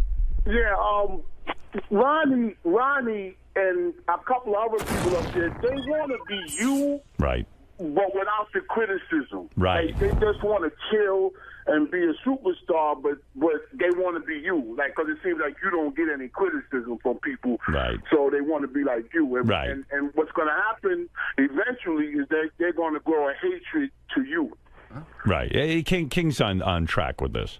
Yeah, you know I'm always on track. Not always, but this time you are. Yeah, I was like, boy, he's making sense. Yeah, I mean, look at this guy. All of a sudden, he's making sense. How's my phone sound? The phone is that great. It's not great. I don't know why, but thank you, King. All right, Mark, you have the last word on this, and then I really do have to take a break. And then we'll do a nude workout and a lot of other things, Robin. If you get undressed during the commercial. Yeah, okay. Yeah, smart. Everybody else, too. Yeah. Not just you. What is it, Mark? I love you, Howard. I got to say, Ronnie seems to be a bit insecure. I think he realizes he might be in over his head, and he's pedaling desperately to try to keep his head above water. That might be why he's so offensive every time he thinks someone's attacking him. Yeah, he goes on the offense. You're right. I mean, guy says to me, "Did you get a new car?" He's like, "Oh, get a new car. Fuck you, you asshole." Yeah, I mean, but the cursing. You brag about that, wouldn't you? I mean, shouldn't that give him bragging rights? Sure. Why not? Listen, Ronnie says Howard has his things. He likes new electronics. If Lieberman says you get a new phone, yeah, I got a new phone. Hey, Howard. And he talks about it. I can almost understand why DePace would be kind of ticked off. He just doesn't, he doesn't want unflattering pictures of himself taken. I don't think that's right that he makes that edict, but that's his edict. Yeah, he certainly takes unflattering pictures of us. I don't understand the Ronnie thing even for a second. Yeah, Ronnie wants to be a judge on the intern beauty pageant. Ronnie wants to come in here and help out with Kelsey and the bathing suits. But the other part of that is also allowing yourself to be exposed in other ways. Absolutely. I don't get it. Well, the best is I bought a car that everyone will look at, and I don't want them looking at me. Yeah, he doesn't want attention. So either he's crazy or he's retarded. He's got to calm down a little, and you know what it is. He's getting very big with his Ronnie Block party. I think he needs some psychotherapy. That's the problem. You're getting you got the Ronnie Block party. Right, Fred. What? I'm crazy. I told you that. I'm just really trying to understand this, Ronnie. I don't understand like the venom towards Lieberman. I mean, Lieberman's just doing Fuck his Lieberman. job. Why? He's a shyster reporter. I don't like him. He's a what? Shyster. A shyster. A shyster's I don't a like lawyer. him. You know what a shyster is? Yeah, I know what a shyster. What is a shyster? Never mind. All right, that's right. I don't know. Whatever. Listen. But you're funny too. Calm down. No, I don't. What am I doing? I'm not Look at doing me. anything. That's right. You do nothing. I'm not. So be happy. Yeah, you got to yeah, I do. Yeah, here we go. Well, I Here just we agreed go. with you. Here we go. I agreed do with you. nothing. You do. You said I don't do anything. I go. I agree. All right. You're right. I do nothing. Wait, I agree with you. I do nothing. You're right. Why do you have me? If I do nothing, you're right. If I agree with you, I'm part of the wallpaper. No, you're right. I'm fucking crazy. I told you that. Didn't you have Lieberman to your house for a barbecue? Didn't you have Lieberman to your house for a barbecue? Yeah, because I like his girlfriend. I can't stand him. Oh. What, John? No. Didn't he have you to a barbecue? And his nice son. He has a nice son. Yeah. But he's a douchebag. I'm sorry. You like his girlfriend and his son. Okay, let me tell you something. Jim McClure just sent me an interesting email, and this should put this to rest. Look at you. You told everybody at the barbecue. Look how angry you are. You told everybody at the barbecue that you had, which I attended. Right. Thank you very much. Yeah. Mm-hmm. That about the pace car. So it can't be a secret. You wanted it known. I didn't hear it there, but you wanted it known. No, I told friends of mine what I was doing. Oh, you know when You're you not my tell friend. people that it's going to get... You're not my friend either. Good. And by calling on me to be fired yesterday, that is extremely disrespectful. Look, yeah, that's the part you missed on the wrap-up show. Because I would never question you in your capacity. I would never say, Howard, Dude, I think this guy should be fired. I was tweaking your buttons just like everybody else does to me. And you didn't like it at all. And you went off the deep end when I said that to you. And you DePace went is a off man. the deep end. I will give this to Ronnie, DePace. You went over the line. He never criticizes your job. Never. Oh, I was screwing around with him like everybody does to but me. you Okay. went over the line. All right. Yeah, I go over. I don't make personal attacks. I go over the line. You said he's not I competent. go over the line. You said he was incompetent. Look. At least Scott DePace stood... Yes, sir, General! At least Scott DePace stood there. Listen to me. At least Scott DePace stood there just now and answered my questions. Good for him. Admitting that he has put rules on when the camera can shoot him. He must be alerted. You're Jewish. You just told me... Dude, you're Jewish. What are you talking with your hands for? Jewish people don't talk with their hands. Scott, you just told me... Italians that do, like me. Scott, what's wrong with you? Scott, you just told me that you Look at him. alerted everybody that you have to be told when you are being shot. Where's your black dick, man? Let me see it. Yes, that's true. Thank you. Let me see it. Howard, did you hear yes, that? Yes, listen, you don't have to justify this to me. You're so upset. I am not upset at all, but I don't like... I do not like when my professionalism and my profession is questioned. I know how to be a reporter, and I am not here to explain to you. I am not here to explain to you the fundamentals of journalism. All right, you're going to blow an eye vessel like me, man. Look out. But now you pissed off John. I'm done. Did he just throw down the Yeah. It's getting crazy. Everybody around here is nuts. Mark, go ahead because I got to take a break. I feel for you, Ronnie. It really sucks when it feels like people are teaming up on you. Well, but, hey, you got people out there that are supporting you. I'm not sure where they are, but they're out there, okay? Teaming up on him. They asked him if he got a new car. Yeah. I don't know quite what to say about it. Maybe he's self-hating and projecting it on others. I can't quite. I mean, what kind of question is that to blow up over? Don't you want to know about Ronnie's new car? Yeah, but he certainly doesn't want me to. That's why But he's driving around in a pace car. I mean, he's not in the Indy 500. That's like waving a flag. I mean, that's like me going out in my Fartman costume saying, please don't comment on what I'm wearing. It's like skywriting and saying, please don't read the note. Right. I mean, what is that? It's like a woman walking out with Band-Aids on her nipples I'm and going saying, to walk don't out of stare my at house. tits. I'm going to walk out of my house naked and then say, please don't comment on it. I mean, what is that? Yeah, Matt, go ahead. Yeah, if Ronnie can't handle jokes about his pace car, how's he going to handle all the jokes after Richard blows him? Because even if Ronnie quits the show, he's going to get jokes about it for the rest of his life. All right, thank you, Matt. You had the last word on that. I'm telling you, we're getting into a weird area with those two in a funny way. So it's out there. So Ronnie's doing this weird move. Ronnie's just leaning against the wall, and Ronnie's at the far wall, and Lieberman's over here by the green room, and they're just yelling at each other. And Ronnie's like the guy in the movie, like the gangster, like flipping the coin. He goes, "You're a shit reporter." And for some, I don't know why, but Lieberman goes, "Fuck you! I'm not a shit reporter." I'm telling you, it's getting weird. Oh my God. Do they know that? It's completely repetitive, by the way. Like you could go out there in an hour, and the conversation will have not changed at all. Started up again. It's like that Star Trek. But Ronnie has figured. But here's the funny thing. Ronnie has figured out if he calls him a shit reporter, it gets under his skin. Right. But Ronnie can't. We talked about this on Rapid News. But Ronnie doesn't understand how you rile him up to get under his skin. He doesn't. No, he doesn't like me. I go, but you don't really not like Lieberman. You're just fucking with him. He goes, I know. It's very interesting. John, why did you finally crack with this Ronnie nonsense? What pushed you over the edge today? Calling me a shit reporter. I only speak the truth.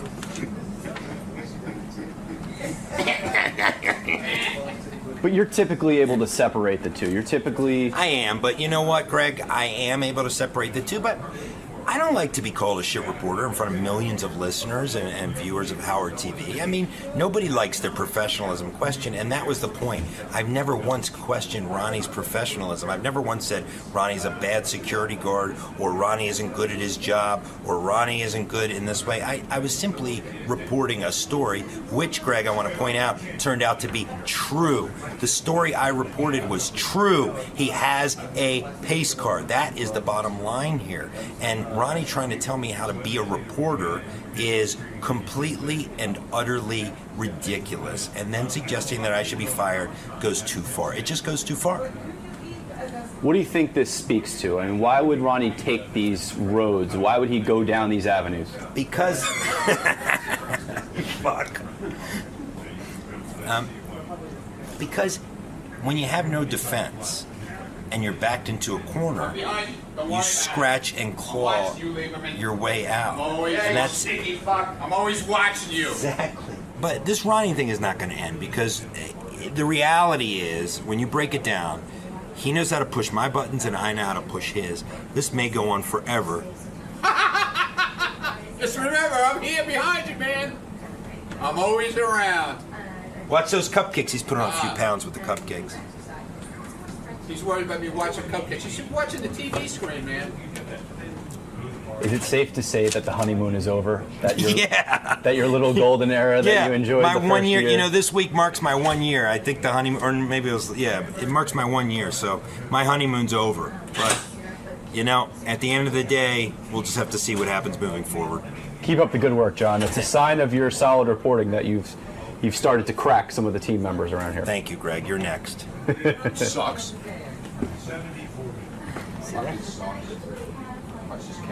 Ronnie. Yeah.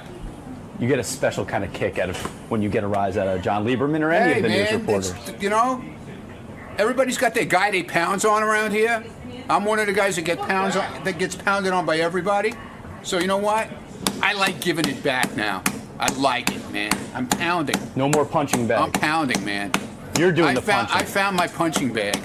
And that I know how to get to him. Mm-hmm. I know how to get to him, man.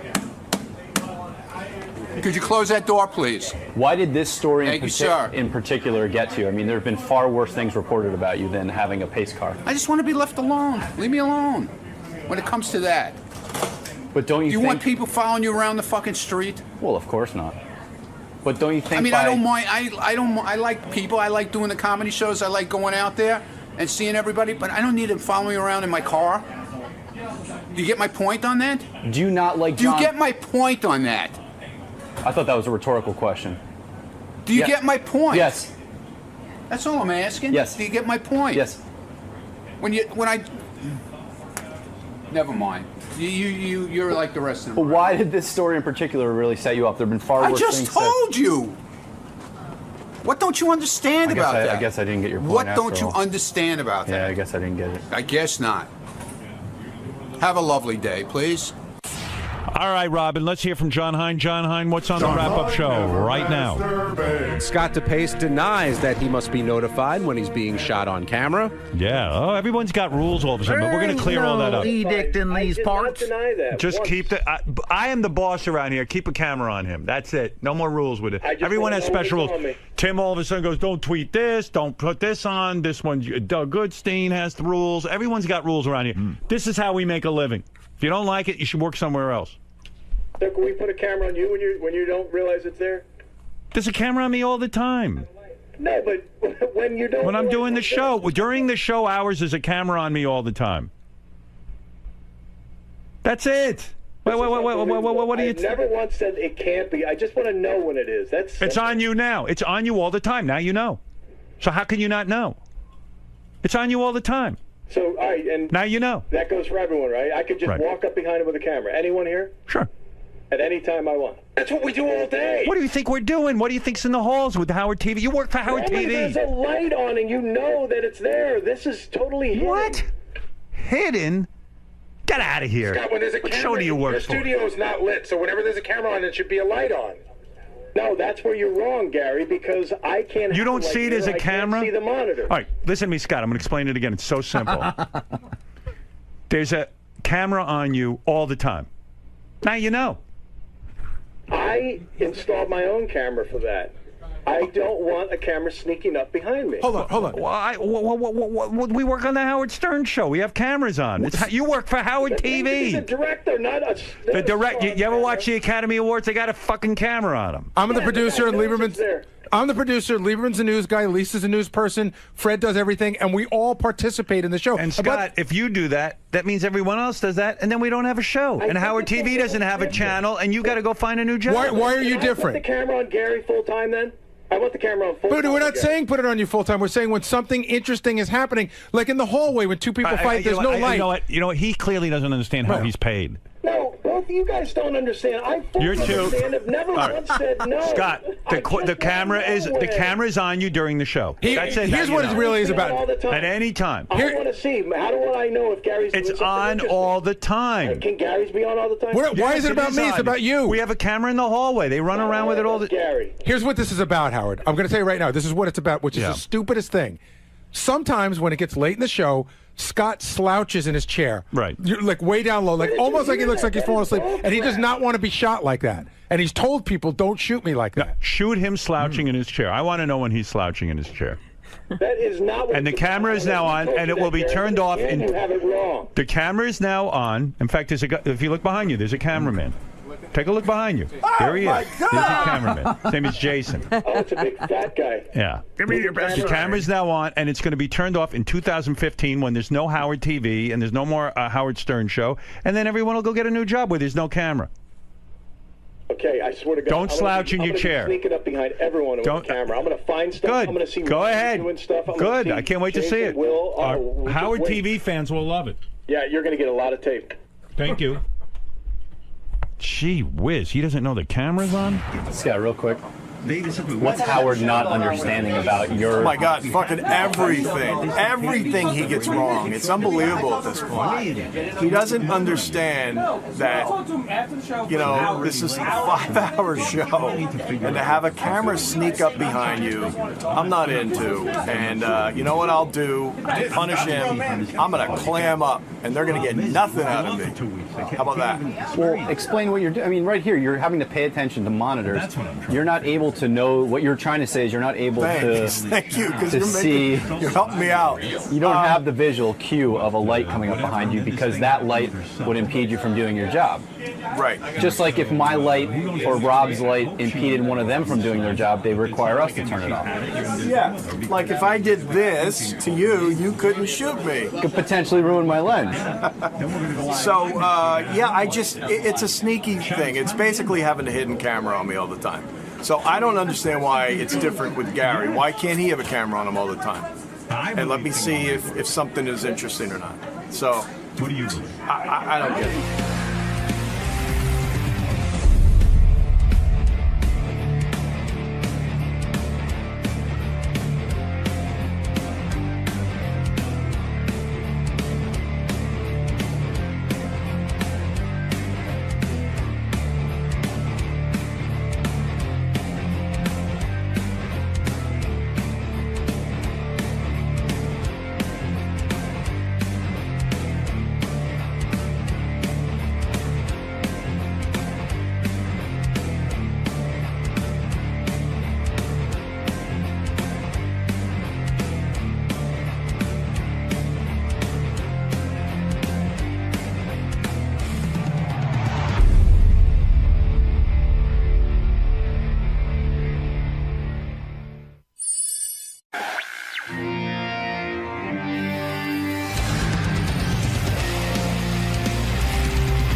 did Roseanne lay down any rules? Was there anything to not speak about? And why does she put herself in that position where, I mean, she pretty much knows going in it's going to be a boatload of fat jokes and stuff. Like, I would guess, somebody said yesterday, would Howard put any controls on it? And I said, yeah, you probably would. I didn't say this on the air, but in my mind, you wouldn't want anybody to talk about your ex-wife. You want anybody to talk about your kids. Right. So why is, like, there's a mindset, like Roseanne's saying, the gloves are off, man. Fucking hit me wherever you want. And I don't know why you would put yourself Yeah. through that. Like, what is the... See, the other thing, too, is, here's the thing. You're in a better position. I think there's a part of Roseanne that does it because there's a need to be in the limelight, or to be, whether it's promoting a show that's coming up. You know what I mean? Like, you don't need to be there. I think everyone who does it needs to be there for a reason. I think there's a psychological mindset there that's a little weird that you should explore. Okay. Roseanne's supposed to call in just a minute or two. Yeah? Yeah, you know, they had this roast for Roseanne. I compiled a bunch of articles. These are some of the jokes. A guy named Anthony Jeselnik said, Roseanne, what does it say about you that when you accused your father of incest, there was an outpouring of sympathy for your father? That's pretty good. Amy Schumer said of Roseanne, I was surprised you were running for president. I just think a lot of people just couldn't even picture you, like, running. I thought that was good. Yeah. Seth Green said, the thing with Roseanne is she has enough money not to work, but she still does a TV show every few years to punish the rest of us. You've even had 2 reality shows, which is a lot for someone who is completely out of touch with reality. Good. Yeah. Katie Segal said, it's great to see Roseanne back in the spotlight. Technically, it's 2 spotlights, but you get the idea. A lot of fat jokes, you know. Right. Jeff Ross said, folks, in case you don't know where Hawaii is, it's just off the coast of Roseanne. And then he says to Roseanne, it means you're fat. You want to hear a few more of these? Sure. All right, Wayne Brady said, Roseanne, it's been said that you stole Sam Kinnison's style. You're fat, loud, and you died in the 90s. That's good. But Roseanne, you had to overcome a lot to make it in Hollywood, and that's why I love you. Bad marriages, mental illness, plus you look like Roseanne. Oh. You're oversized, beat up, and you reek of marijuana. You're kind of like Willie Nelson's tour bus, except people still want to ride that. I think that's real strong. Carrie Fisher said, you're a follower of the Kabbalah. How embarrassing for you, which is a form of Jewish mysticism. You know what else would be a form of Jewish mysticism? Hollywood giving you another show. Let's see what else. Gilbert Gottfried, tonight it's our chance to end the reign of Rozilla forever. Evidently, he kept referring to her as Rozilla. Rozilla. Everyone grab your torches and lead her to the pit. She'll think it's a barbecue. Rozilla. Oh, my goodness. Let's see. What did Tom Arnold say here? A lot of these we heard already. I had Rosie's face tattooed on my chest. Believe me, it's hard for a woman to have sex with you when Roseanne is staring at her. Yeah. It's even harder to masturbate. Rosie, this is true. Had I loved Tom Arnold tattooed... Oh, I said, Rose... I don't know, this is weirdly written, but he had I love Tom Arnold tattooed... She had Tom Arnold... I don't know what this is.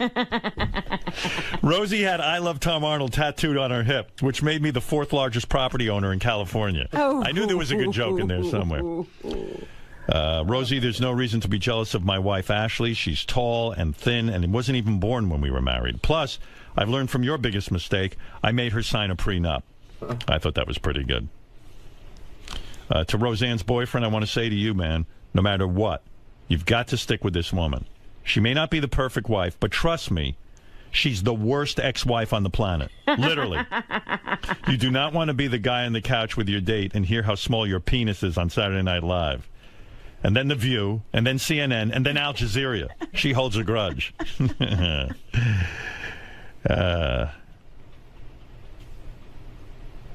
Recently, Roseanne got in trouble for wishing cancer on a Chick-fil-A customer. But you guys can all relax. If she had the power to wish cancer on anyone, I would have been dead in 94. All right. Not so good? Well, anyway. Maybe it was his delivery. Maybe he had a better delivery than I did. All right, Roseanne's on the phone. Oh, good. Hey, Roseanne. Roseanne? Yeah, hi, Howard. You okay, baby? Oh, God, it's early. I know. I'm so sorry. Where You're up are this you? You early. still out in I'm Los in Angeles? LA. It's like 5:30. Hey, can you swear on this show? Yes. Oh, fucking great. Yeah, you can say whatever you want here. There's complete freedom of speech. Roseanne, why would anyone, especially a woman in your position, why would you put yourself through a roast? Seriously, from a psychological point of view, I mean, it's endless fat jokes. Like, I was even thinking about it for myself. Like, if someone said to me they want to roast me, I don't think I'd want to put myself through it. Why? It's fun. Is it, though? I mean, well, it is. I mean, I'd say that over the whole, it took about 3 hours to film it, you know. Right. But, when it was up and running, there's some damn good jokes, man. It's good to laugh at yourself. It's, it's kind of a test to see how sound you are mentally and spiritually and everything else, like a warrior thing. And I knew I could do it. And, could you really? But Roseanne, did you lay down rules? Like, I think if I had to be roasted, I think I would lay down some rules. I would say, look, I don't want you talking about my kids. I don't want you talking about I wouldn't even want them talking about my ex-wife. I wouldn't want, you know what I'm saying? I do, and I did. Yeah, I asked them, not to make jokes about certain things about me, and I asked them to make sure that they didn't, do the stuff the kind of jokes they like to tell about any woman. I told them to class it up, bring it up to first grade, guys. All right. When you say you laid down rules, what did you specifically say to lay off? Well, don't talk about women's body parts and their smell and all that friggin' ridiculous kind of snake-like joke that a lot of guys think is funny, and it's not, because there were a lot of women up there. So I just asked them to class it up, and they did. They did a great job. Because then it's too easy. You said, like like sometimes. No easy. Yeah, well, don't talk about no shit jokes. When I did Roseanne, that was my rule.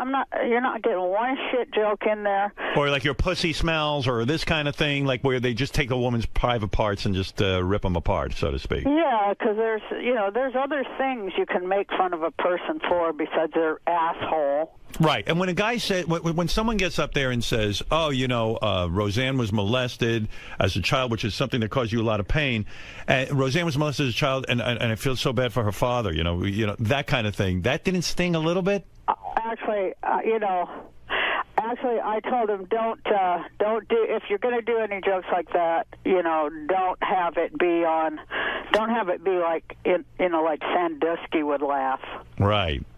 Like where a guy would think, oh yeah, it's okay to molest someone.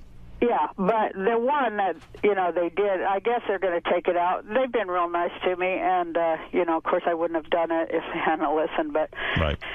There were two jokes like that, and, one of them I thought was really funny. I didn't think I would, but they say they're going to take him out, and now I find myself saying, leave that one, which you never know what you're going to do, Which one was that? Was that the Seth Green? They say they're going to take out the Seth Green comment where Jeff Ross compared him to the shooter in Colorado. I think they shouldn't take that out. I don't think it was disparaging to the victims of that thing. It was more disparaging to Seth Green and his movie career. Well, I guess they've had a few calls, and they're. But yeah, the whole reason you have a comedy channel and a comedy roast and that level of comics is to push the envelope and to try to go over the line. I mean, that proves we have a country of free speech. If you're going to go over the line, where is the line? You don't know till you go over it, and I kind of think it's important to keep that. But I was going to tell you the joke that I did think was funny, that I was mad about getting molested because I didn't get the candy. Right, I right. Jeff thought that was pretty funny. Yeah, that was brilliant, really. Yeah, it's going the right way with it. I mean, of course, Howard and Robin, we can tell jokes about anything. It's just how we say them, Well, you're absolutely right. I was saying, especially with this show, I've been in trouble many times because I don't even get the luxury of preparing my comments. Sometimes I'm talking off the cuff. Making people laugh is the hardest thing in the world. You know what? But you're right, Howard, and it's like one of the most noble, too, especially in these tough times, and that's why I wanted to do it, because I'm like, man, people need to laugh. I need a laugh, And, of course, I just love jokes, and I love being around comedians, and I just love that level of thought and on-your-feet stuff, Howard, that we do. It's awesome. Roseanne, was there anybody there who tanked, in your opinion, who bombed, like didn't come off well making fun of you? You know what? Nobody tanked. Everybody was real funny. There was, I thought, of all the funny things that, I thought that the Wayne Brady, his joke was the one that most went over the line. And, the Sam Kinison, you're fat, you're loud, and you died in the 90s, that thing, you had to overcome a lot to make it into Hollywood. That's why I love you. Bad marriages, mental illness, plus you look like Roseanne. No, not that one. I thought those were kind of funny. Right. There was just one that was like, ugh. What do you say? I can't remember because I have no memory because I smoke too much pot. But, it was whatever where there was a cringe moment.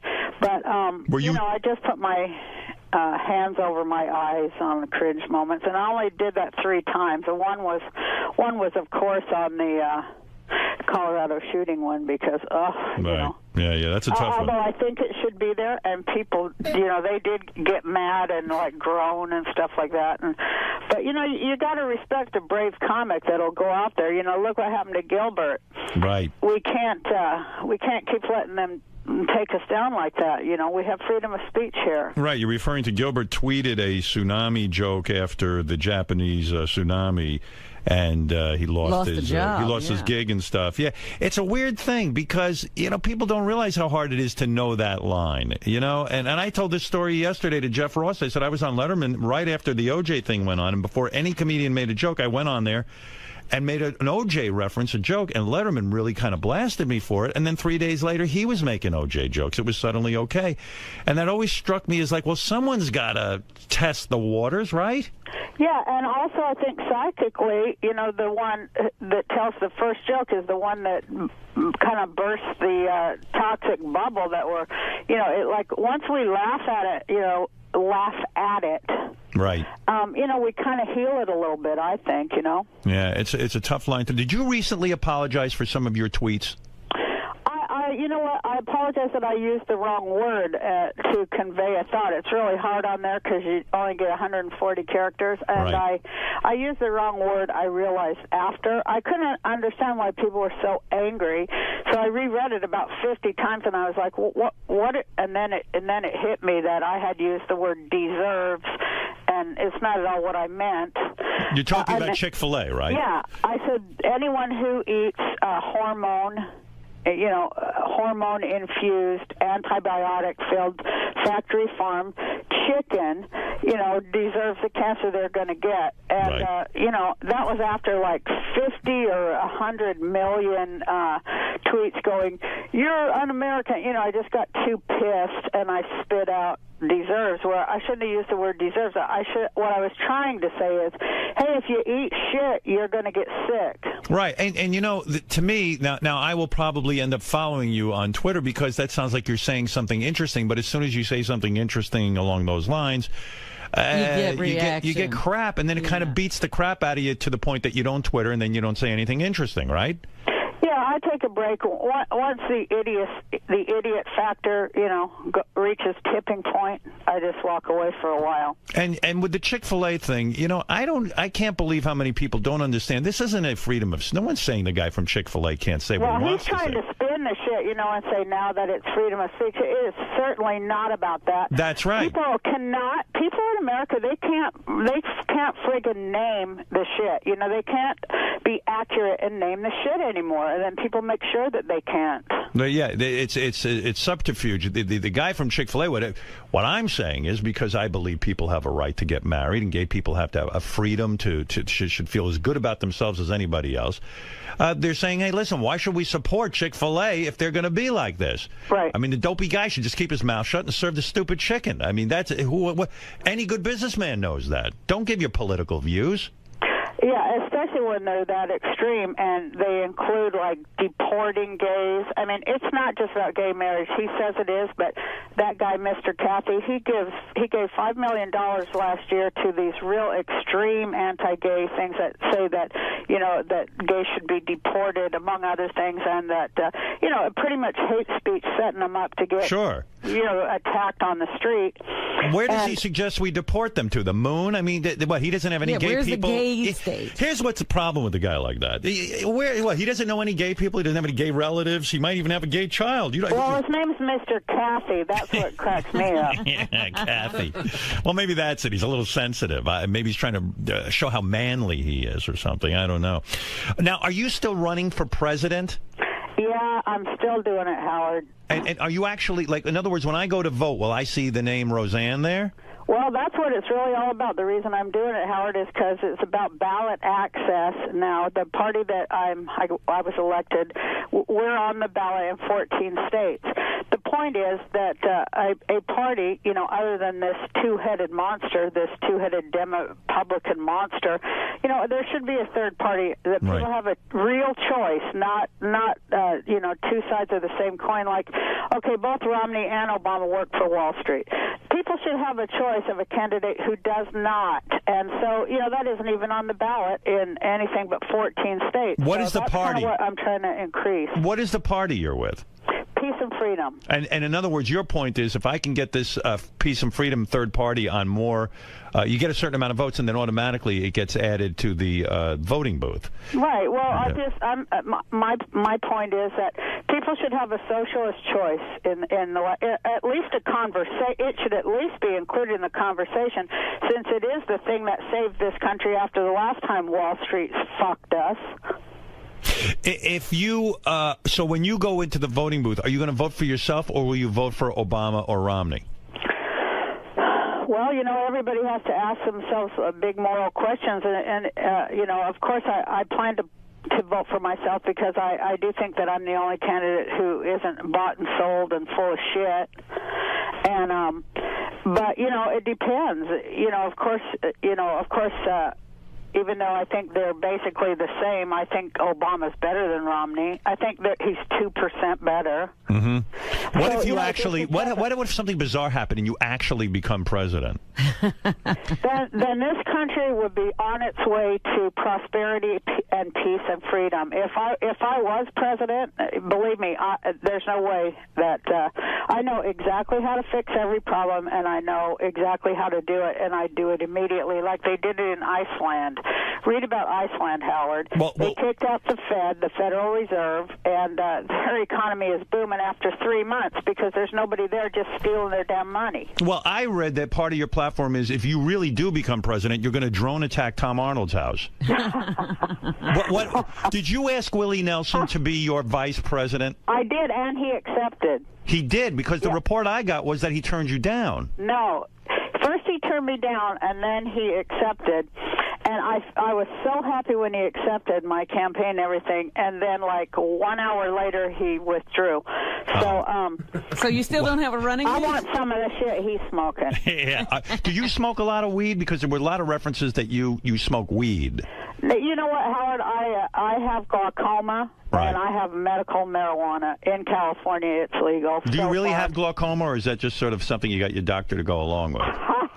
Well, it was cured, but she's still treating yeah, right. Oh, she's treating it. I'm almost all but blind in my left eye now, and I probably have to have surgery and all kinds of crazy stuff. My eyes are, nothing. I didn't know that. I'm sorry to hear that. Are you baked like 24 hours a day? Is it that much pot use? Oh no, I only I take about one drag in the morning, Howard. I don't do it in the afternoon or at night. Why the morning? That gets you sort of... I have to read a lot in the morning, So you're saying it really does alleviate the symptoms of glaucoma? Yeah, you have a lot of pressure in your eyes, and it does relieve it, and you can see better. But also, I just found out I also have cataracts. Christ, now I'm talking about how goddamn old I am. But can you believe cataracts? It's depressing, isn't it? Oh, it's just so fucking depressing. I guess I needed a laugh. And, loved being around people laughing. The audience was wonderful, and yeah. And talk to me about the killed. decision. Take me through this decision, because I had Tom Arnold on my show, I'd say about 2 weeks ago or 3 weeks ago. And by the way, Tom did a really good job being on the show. He was witty, he was funny, he got people laughing. He was talking about Arnold Schwarzenegger and his time on I'm glad people like him and think he's funny now. When we were married, everybody was saying he wasn't funny. You're right. You're right. And I was one of them. Maybe we would have got along better if we hadn't had all that pressure constantly saying, that he's not funny and all that shit, which I felt they were just coming after me anyway. But, yeah, he is funny. But did that influence you in your relationship with him? Like, when enough people keep saying he's just using Roseanne for her money, he's not funny, he's a user, he has no talent of his own, do you start to actually believe the people who are saying that? No, I never believed it because, he was, I knew he was funny. I hired him to write for me. That's how we, made a relationship. But, it did affect us like, that kind of stuff does affect couples. You're damn right it does. It made him feel real bad. And then he would get mean about it, but he directed at me. So that's what ruined it. Yeah, I've apologized to him. Go tell them.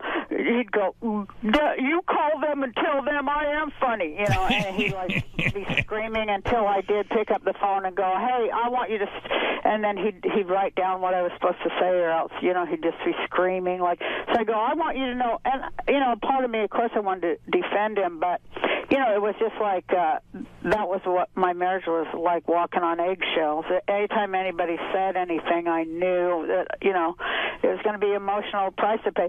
Like a lot of people who have unhappy, what do you call it? Spouses, it makes your life fucking hell. Yeah, I never even stopped to consider that. Like all of the shitty thing, and I count myself among them, and I've apologized to Tom about this, because, Well, hey, I thank you, because I'm damn glad I ain't married to that son of a bitch anymore. Yeah, right, I know. But in a way, when you saw him at the roast, yeah, was there a part of you that still loved him?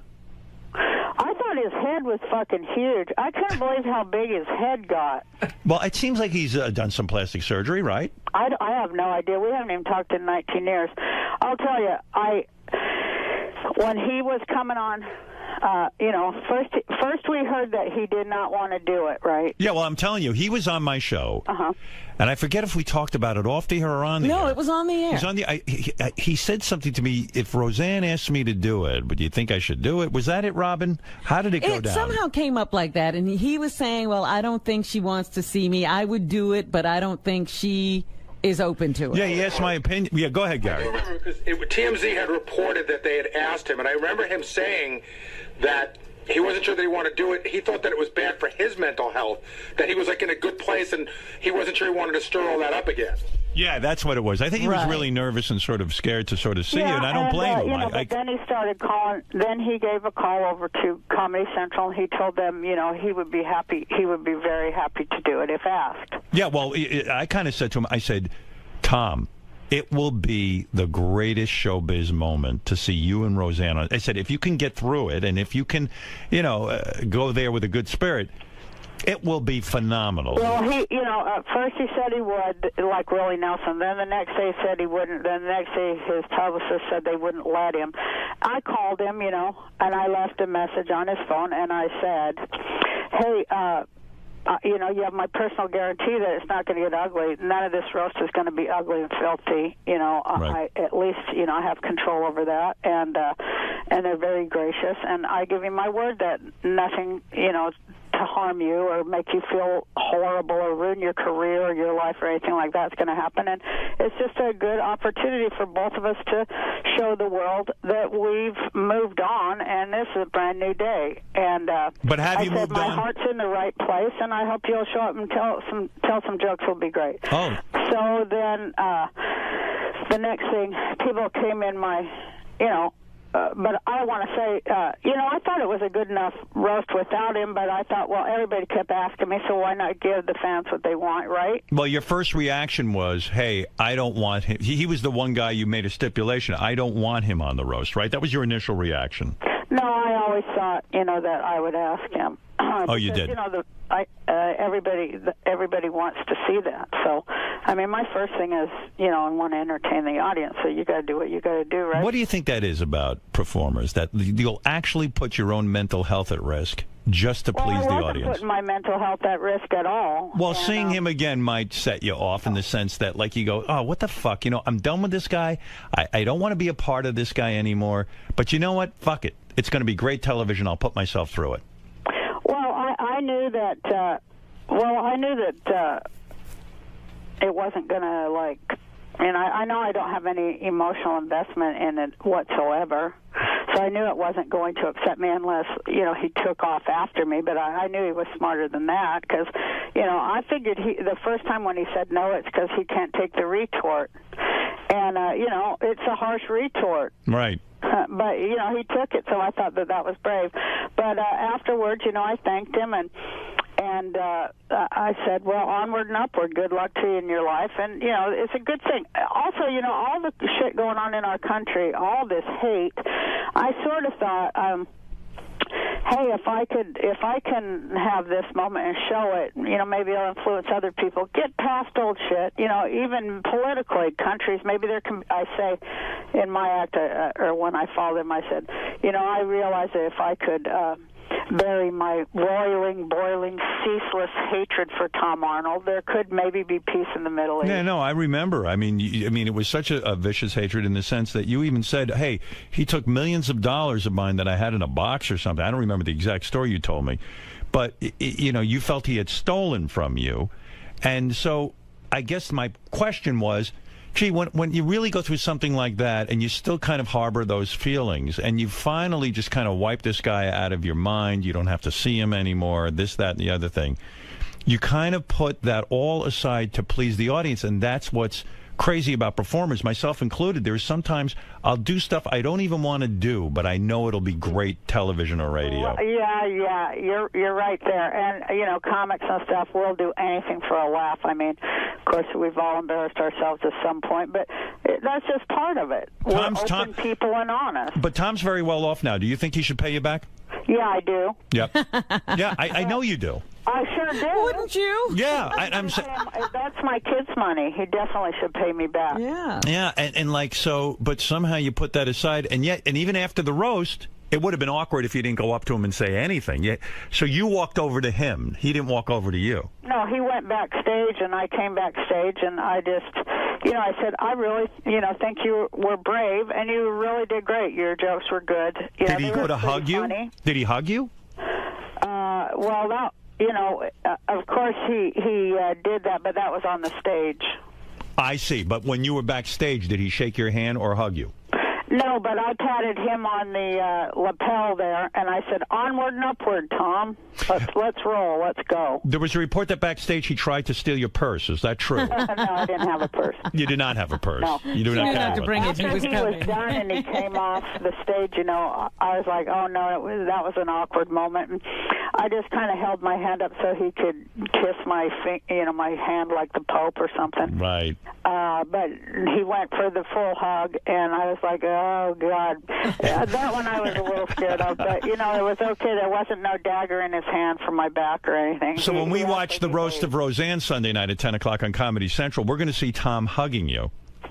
You know what you're going to see, though? You're going to fucking see so many funny comics, like, with great jokes. And, Gilbert, he just put me away. Gilbert made me almost fall on the floor and pee my pants. Yeah, Gilbert is a great roaster. Yeah, he's a great comic. Yeah. He called you Rosella. Everybody was funny. He called you Rosella. Rosella was the funniest damn thing I've ever heard in my life. I couldn't get my breath.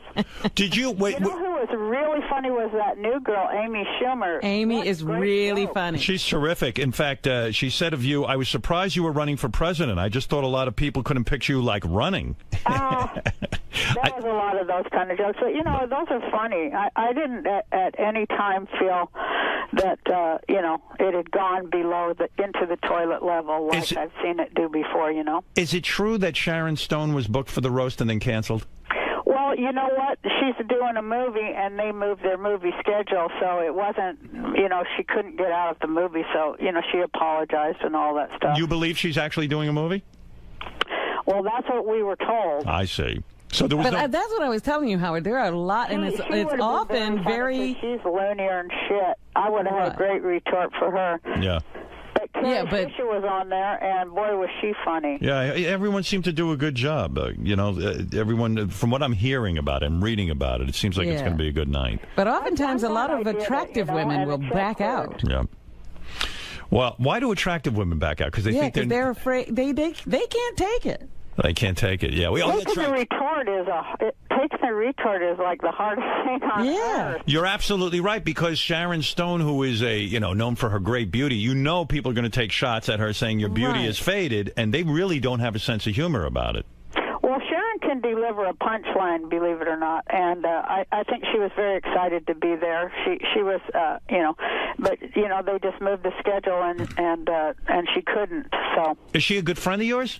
She's a good friend-ish. Is it true that you and John Goodman have been signed to do another sitcom together?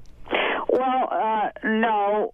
We did that pilot and they didn't like it. Okay.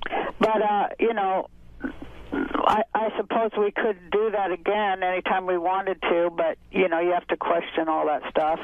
Plus, we're so damn old, but I'll tell you, the one we did, the one pilot, the week we worked together, it was just a blast. It's just a wonderful, wonderful, fun, great time. When you talk about that menopause has killed your sex drive, are you joking, or are you saying that, like, you've completely dried up and you don't have sex with your man anymore? Well, I'll do it once in a while, but I do try to get out of it. You do? Because why? Because it's just, in other words, you look at a guy now and it's like, oh, why bother? When you get old, you'll find out. I guess they got Viagra for old men, which that should be illegal. But, right. Your body it's not changes, fair. Yeah, and, you're just kind of, Christ, you're too damn tired. You dry up, right? I mean, in other words, it's hard to lubricate.